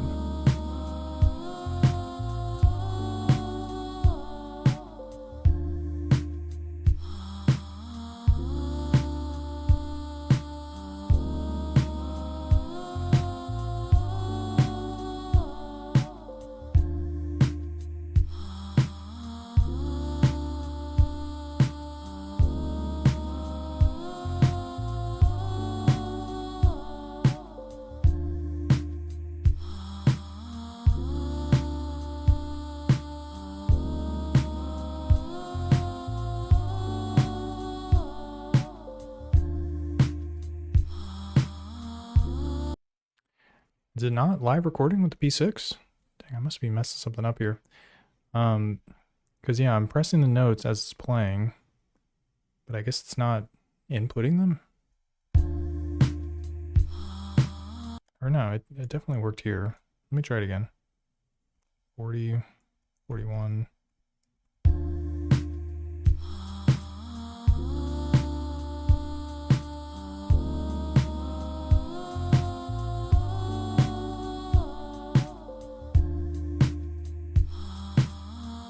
It's kind of odd though. I would expect the micro timing to be a little bit different. These notes seem like it's saying that I got 3 of them exactly on the grid. I don't know if I'm that good. I feel like it would all be off by a certain amount. Oh yeah, I had the P6. It was hidden. I was working behind the scenes there.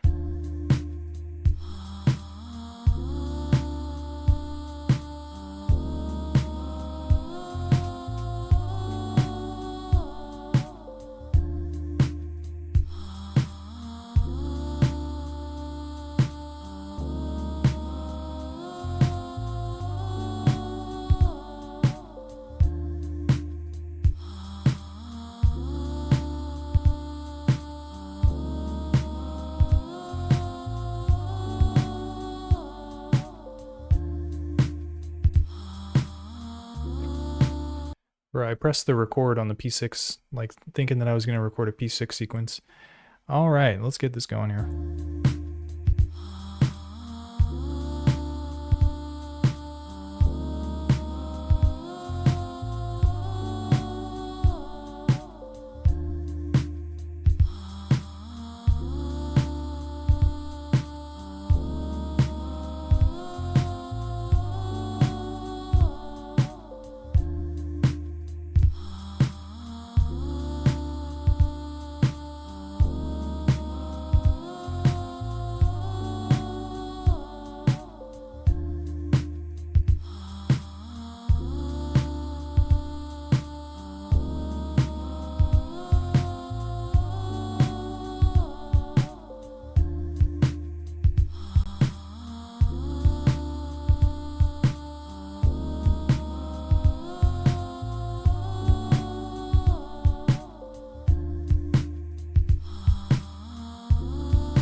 Oh yeah, I appreciate that, GG. Okay, so I've got some of these notes in here. Yeah, it's kind of trial and error, so I have to do a couple takes, especially with some of the like ghost notes. Like if you're trying to do like the boom bap pattern where it's like that ba-boom part, it's a little bit tough to record it in. Sometimes it just sees it as one note, but it's all good. You can always add it in manually. And then yeah, I adjusted the velocity of some of these too, just to kind of get a little bit of variety there, especially with the ghost notes. And then I'm going to throw in some nth commands as well, just to make it so that some of these kick drums happen every other bar and stuff like that, just to kind of give it even a little bit more variety.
Oh, yeah, yeah.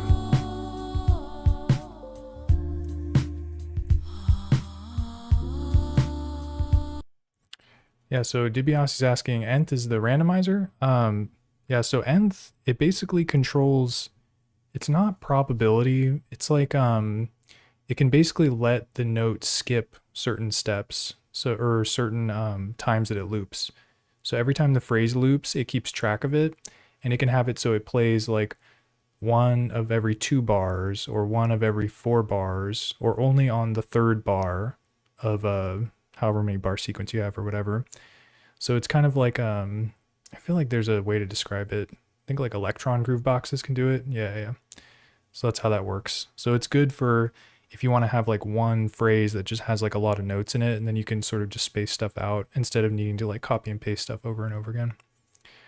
Oh yeah, and then Gigi was saying to like duck the vocal sample. Yeah, the sample's pretty loud. Let me set that up actually, because the kick is kind of quiet.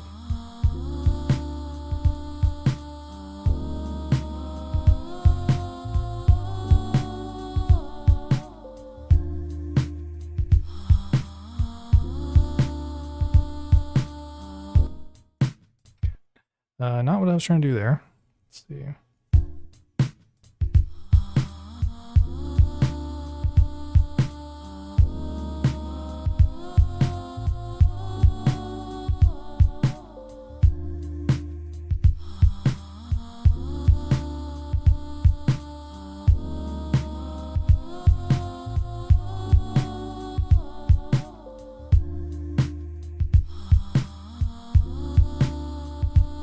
Probably something like that.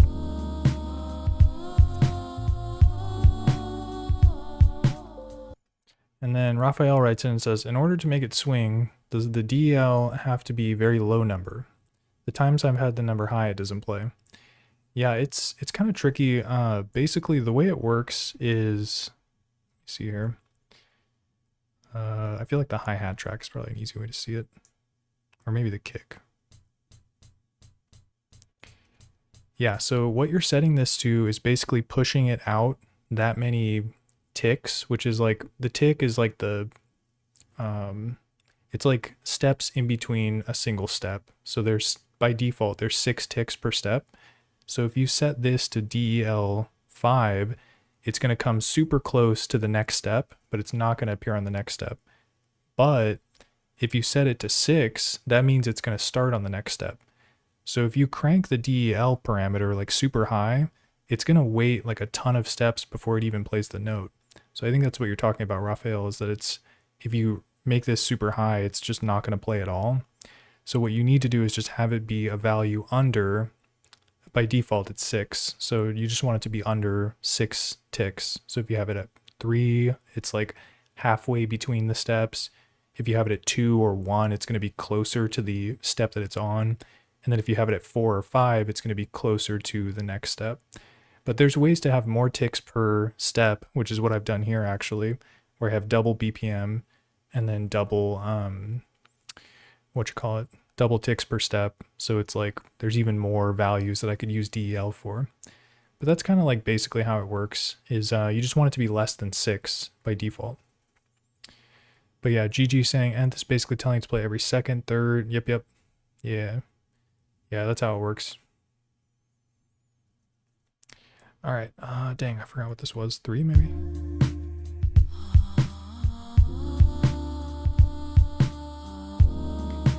I kind of want to try putting like a LFO on a, oh yeah, for sure, Raphael. Yeah, I kind of want to try putting an LFO on this and filter, see what we can do. See what kind of damage we can do.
not too bad. And then maybe I can also modulate the resonance so it gives it even more like kind of variety.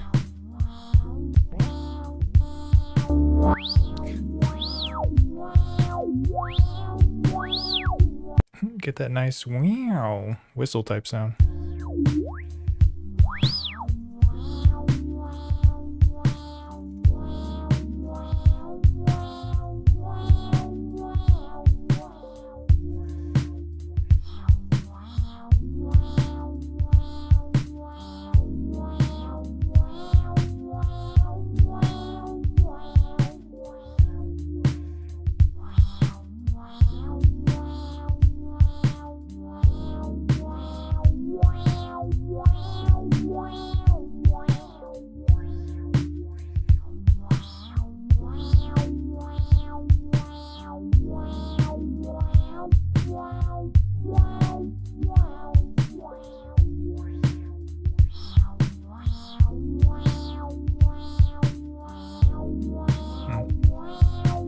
Alright, I'm fiddling with this filter too much. We're gonna move on to our next phase here. I think we're ready for some bass.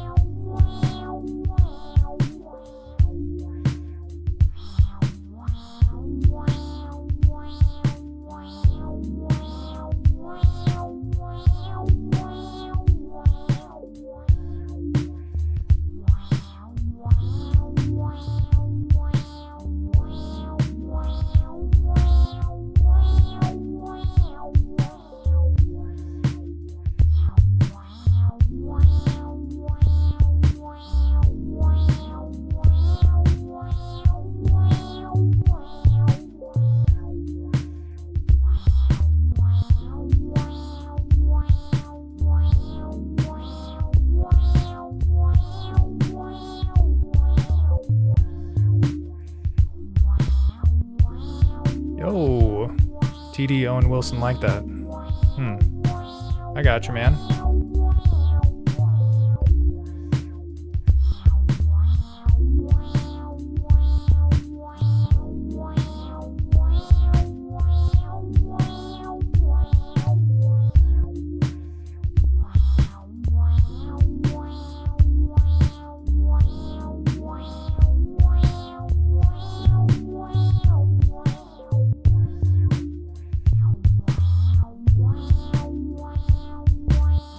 Alright, I have a plan for this bass line, but I need to adjust some settings first.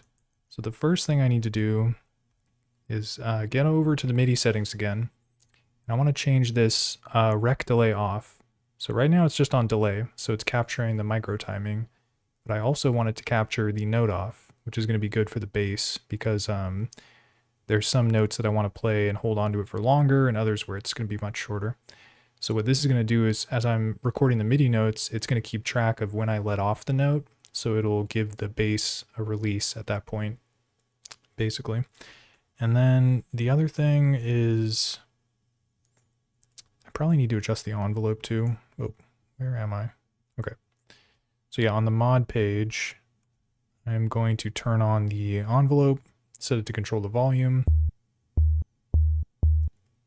And yeah, really I just want some decay on it, so I think this will work. Because before it was just... it just drops off immediately.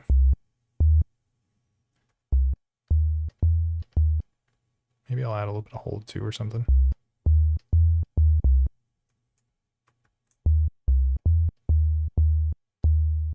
Alright, that should be chill. So now I just gotta come up with a sequence and then we'll be good.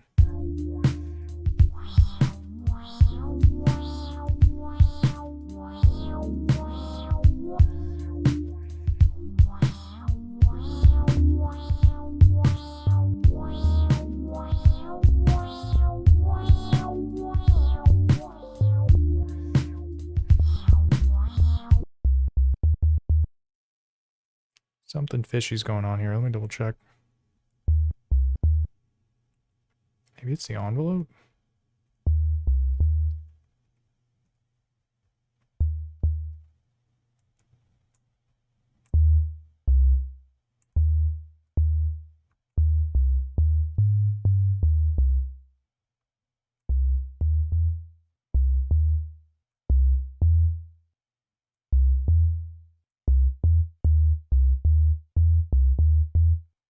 Maybe I'll add some attack. Yeah, that way I don't get that kind of like pop when I first play it.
Not so bad.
All right, what else we got?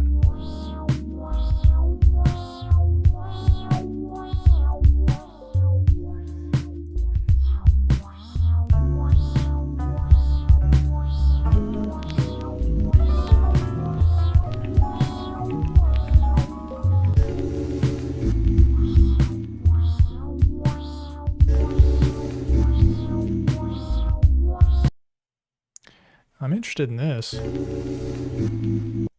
Kind of like this part. Might be able to play this chromatically.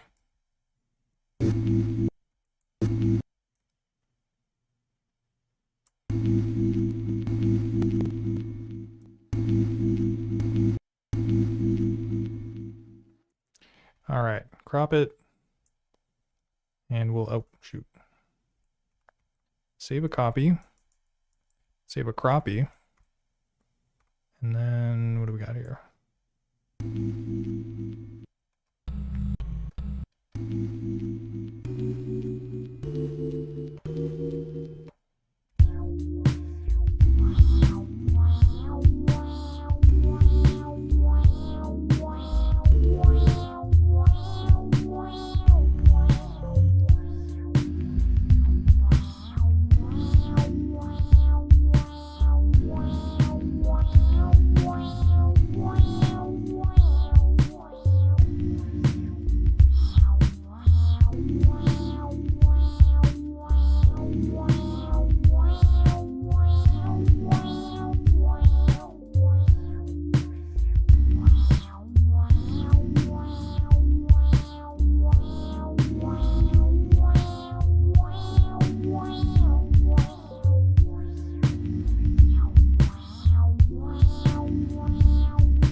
mess that one up. Okay.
Trying to figure out if I get a different note to work there, but I think we'll just keep them both A#3. All right, and then I think I could put a filter on this or decrease the volume a little bit. Just wanted to keep it where it was at so I could hear it.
So a nice texture there.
Whoops. All right, so yeah, I'm thinking about trying to layer like a drum break underneath some of the one-shots that I've got going on here. I'm gonna see if this one fits. Maybe with a filter, you can get it sounding right.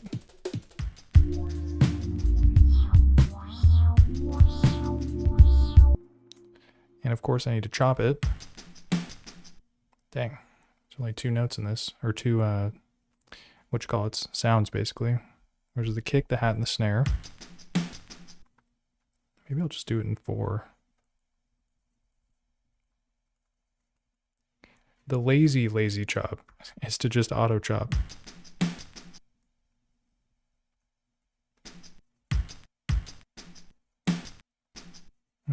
Actually worked out. Okay. And then set it to 0, 1 file.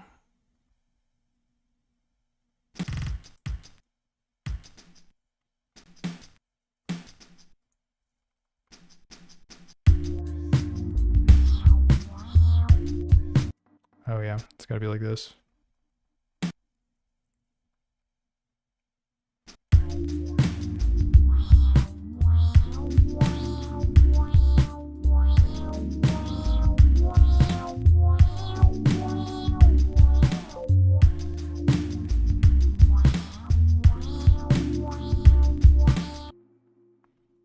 Might be able to play it better by hand, actually.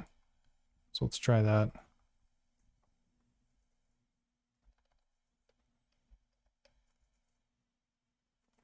And this is what DiBiase was talking about, is that the transpose needs to be super low for you to be able to hit these notes.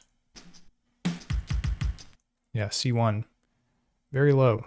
I think the P6 by default goes down to C2 or C3 maybe. But yeah, let's change some settings real quick. So I need to go Shift Menu, Transpose, we were already at, and then -60. So it's 5 octaves down. And then exit. And now, oh, I'm on -4. Ah, works like a charm. Nice, but you'll notice there is kind of a problem here, which is that I have to hold the button down the whole time to play the slice. So I am going to make some changes to the envelope here. So we'll just set it to ADSR. We're just going to max the, oh, let me turn the TV back on here. And we're just going to max these parameters out. So now you get a little bit more of a one-shot style triggering. You don't have to hold the thing down all the way. And speaking of not having to hold it down, I'm also going to change one other setting, which is this rec delay one. So I'm just going to have delay on. Not really interested in keeping the off data, although it was useful for the bass line. It's not required for the drum slices. Okay, and then yeah, let me see if I can get something in here that sounds interesting. Oh, whoops. I was trying to practice.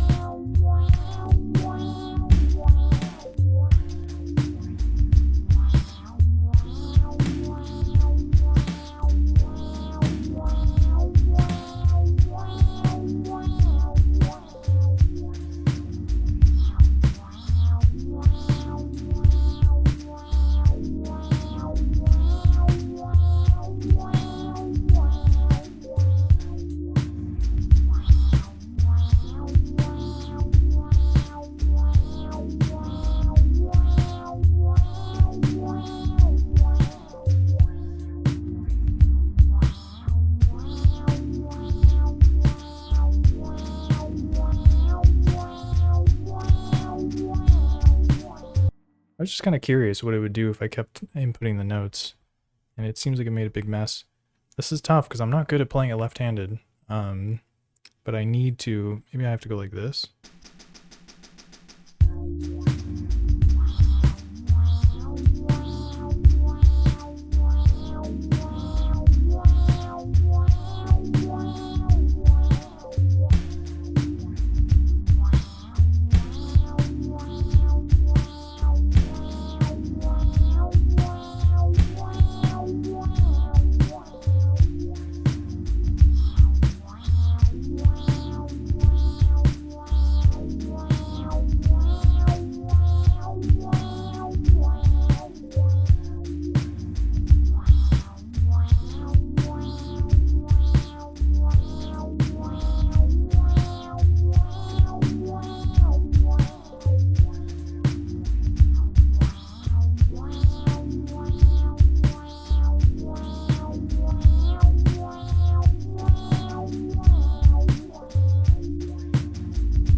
sounds like a shaker or something when I added the degrade to it, which is a nice effect.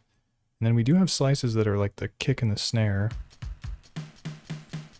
but I don't know how useful they will be.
Wonder what else we could do with these sample chops, because I haven't even tried playing anything else. Oh crap, I'm messing up the shoot. That was probably this one. Okay, so I'm going to move this down so we've got a copy of it, and then we're going to do 11. Start at 14, 15, 16, 17. Oh, and it's not set to like one-shot mode or whatever, so again, when I let go of the button, it's not playing it through.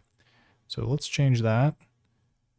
Same as before, destination volume, ADSR, and then we're going to crank it. Bring all these to the max.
nice little alternate sample chop sequence. It's a little different. Maybe I can bring it in,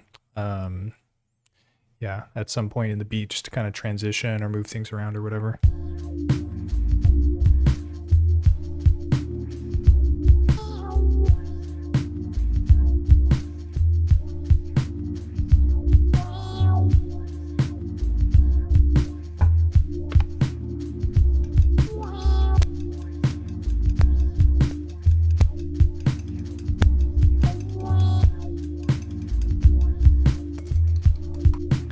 I like them taps though.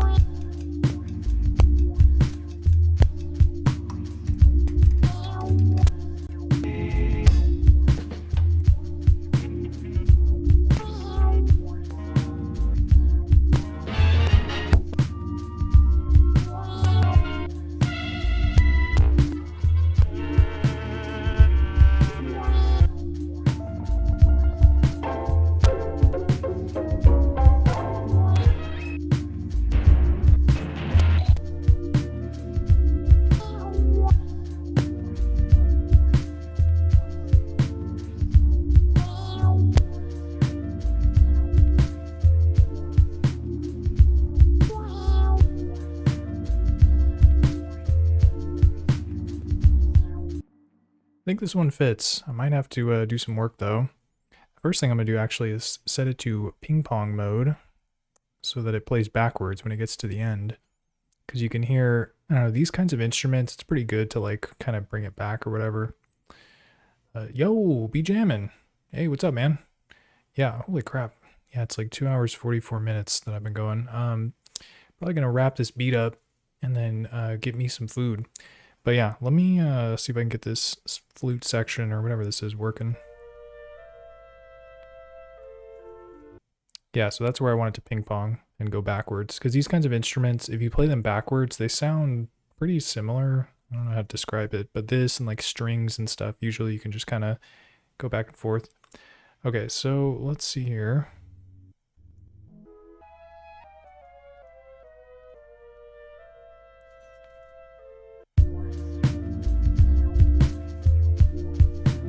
Nope, I have to make it a 4-bar sequence.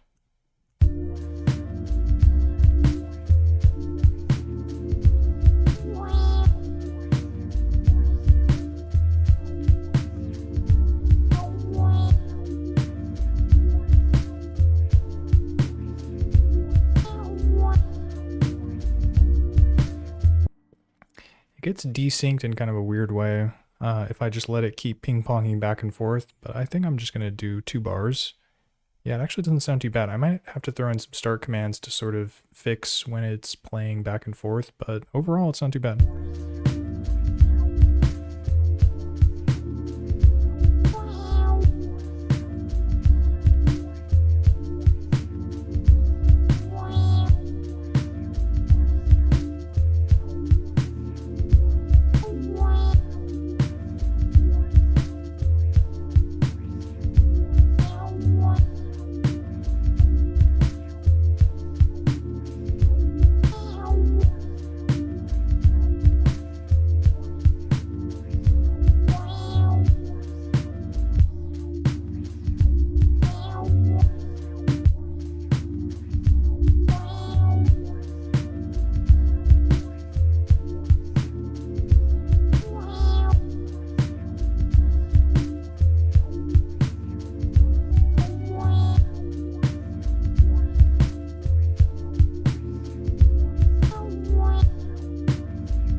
Close. It's going to take me a while to map this, or dial this pitch in.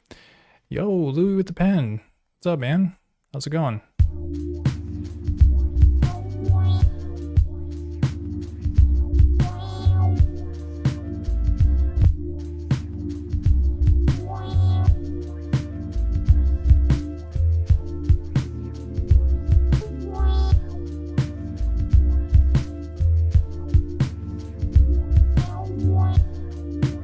Sounds the same there, because I think it starts on a lower pitch.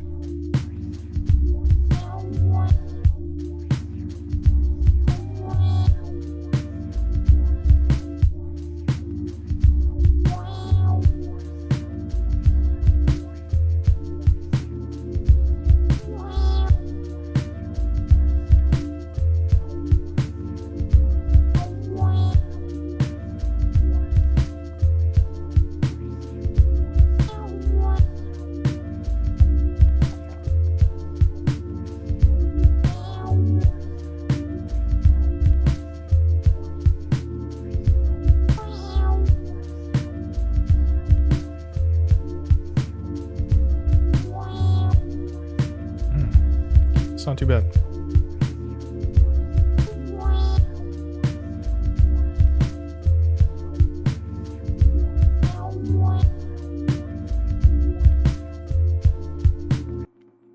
All right, I've got an idea for this because I want to, yeah, because it's a 4-bar section here, and I've got this flute kind of just looping or whatever. And then in the last bar, I do want it to play at a different pitch to kind of switch it up.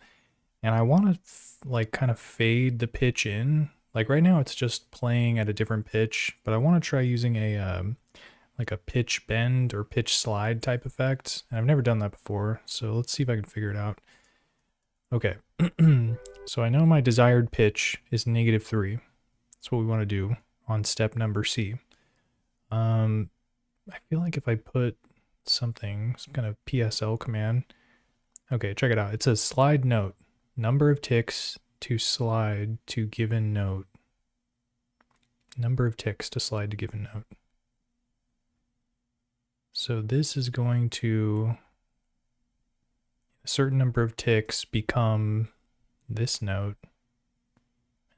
And the pitch works too, maybe? I don't even know. Oh yeah.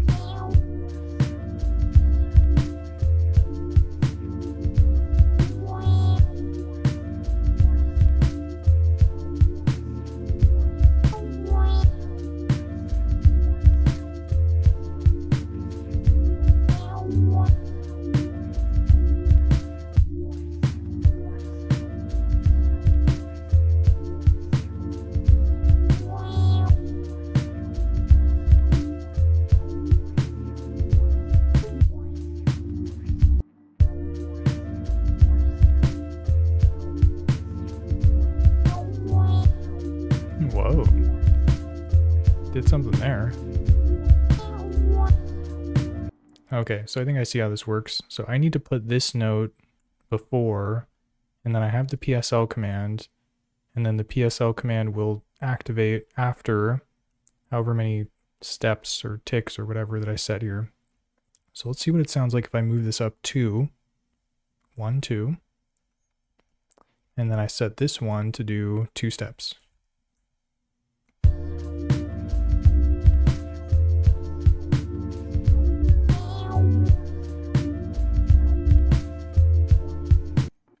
Doesn't sound as graceful and smooth as I imagined it.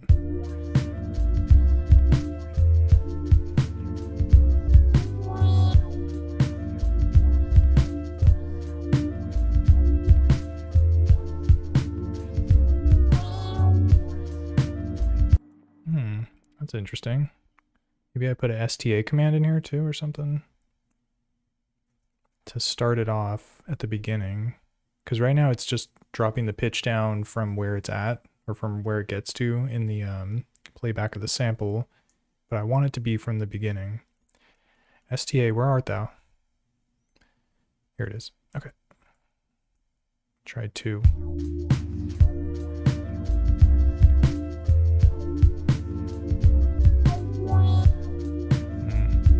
Yeah, I think if I mess around with the start point, it's just, that's what's causing it to sound so abrupt. I need it to just keep going from where it's at.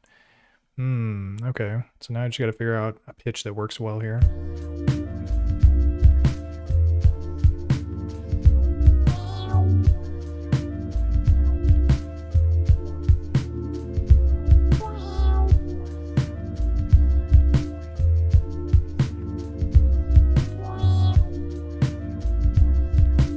Not too bad.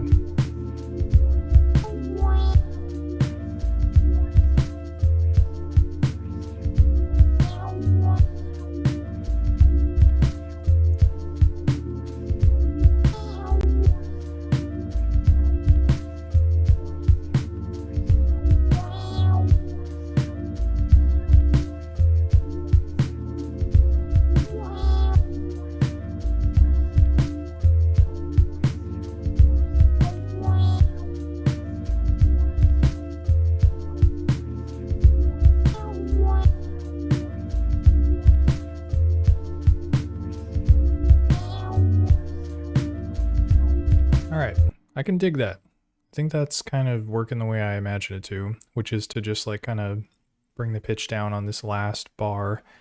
So yeah, figured that one out. Pretty cool.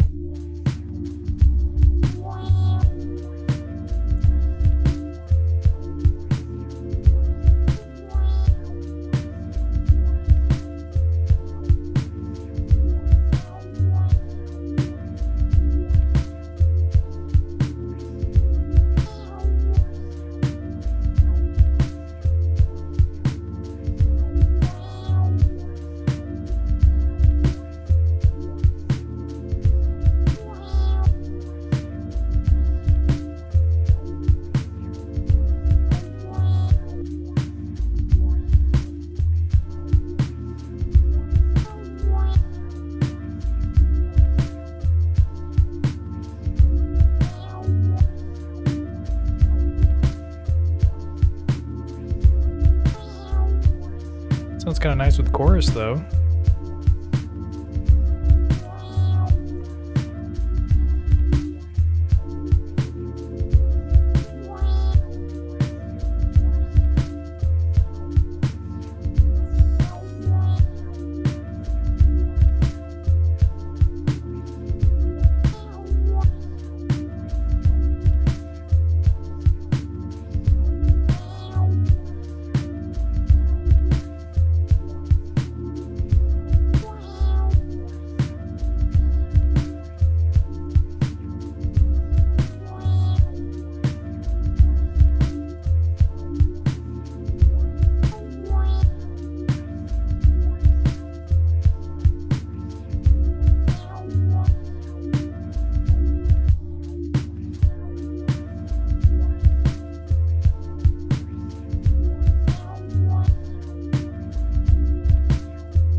Nice. And then I snuck in a little send reverb command here just to like kind of let it sustain through, because yeah, with the M8 it's monophonic, so you're not able to trigger another note on the same track, but you can use the send reverb to kind of like, yeah, get the sound in a different track so it doesn't get cut off immediately. So yeah, send reverb is an interesting command to kind of keep things going a little bit if you find that the monophonic stuff is being too abrupt with the cutoff. Okay, so we got send reverb. Dude, we got all 8 tracks. We are stacked with the tracks. I could do some resampling to consolidate stuff, especially with the drum samples, but I don't know. Let's take a look here.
All right, let's not be lazy like we normally are, and I'm actually gonna throw out some, I'm gonna build a very simple arrangement here.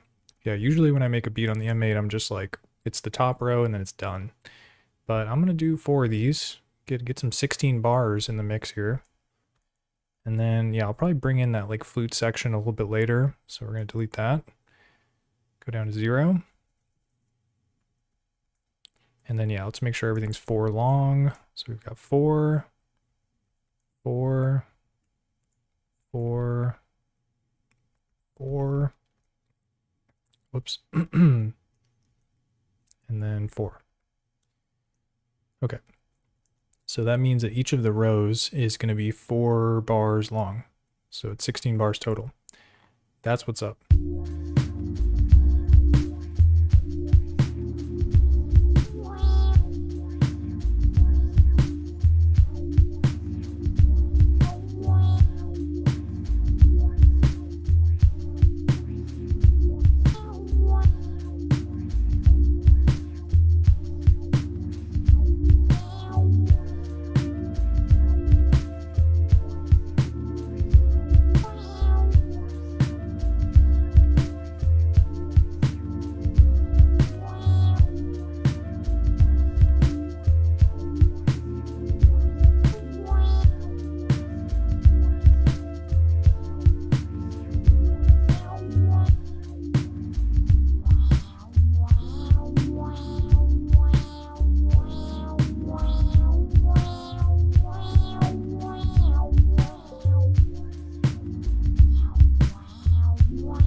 All right, so the only issue here is that this flute section, or whatever that is, that's on 80, it kind of comes in a little bit abruptly. So I want to bring it naturally in, fade it in a little bit.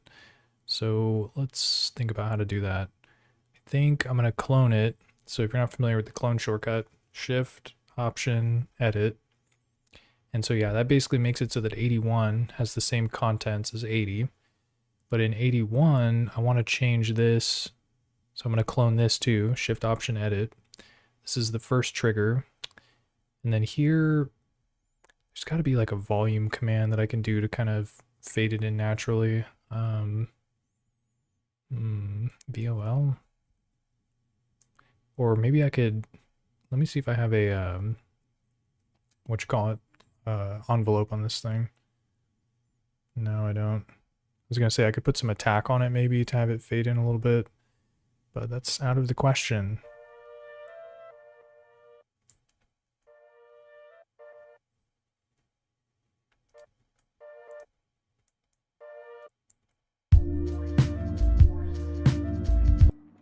So somehow I managed to get something to work here. So I've got volume -32, then it increases by 16, and then it increases by 16 again. So it kind of creates like a fake attack almost. And then let's see how that sounds coming from this one where it's not playing at all.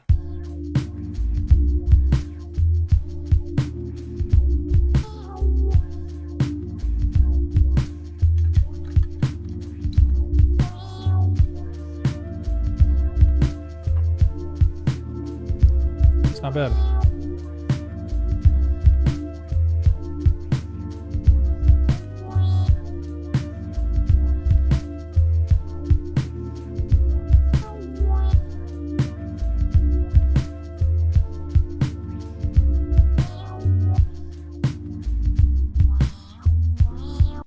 And then I was worried about the same thing with this one where it when 80 ends, basically it drops out immediately.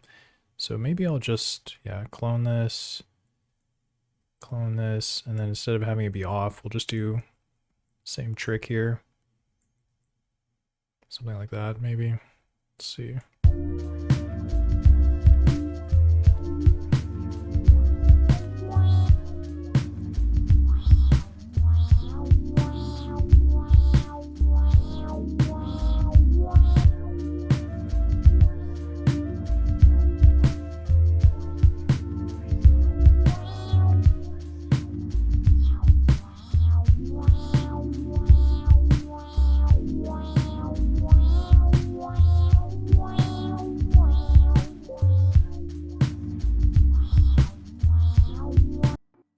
Yeah, it still kind of just drops off, but I'm okay with it. It's fine. I don't think I'm going to be able to do anything more graceful there. Anything else I could switch up here?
Wow, perfect. Okay. So yeah, I think that sounded pretty chill. Maybe I'll jazz it up even more, do something else on there. Because I do have all these empty spaces. And then yeah, if I resampled the drums, I could have a couple more tracks to do other stuff with as well. But yeah, I think that about does it for this session. Been at it for a while, so yeah, like I said, your boy's hungry. We'll get something to eat, probably. It's like 8 p.m. But yeah, appreciate y'all rocking out with me. Hope to catch you on the next one. And then, yeah, keep an eye out for video on Sunday, which is going to be about M8 sidechain. So how to do sidechain, not compression, but like there's a way to do it on the M8. It's very convenient. And it's using the trig envelope. But either way, that's what the video is going to be about. So check it out if you're interested. But yeah, until next time, I will catch you later. Peace.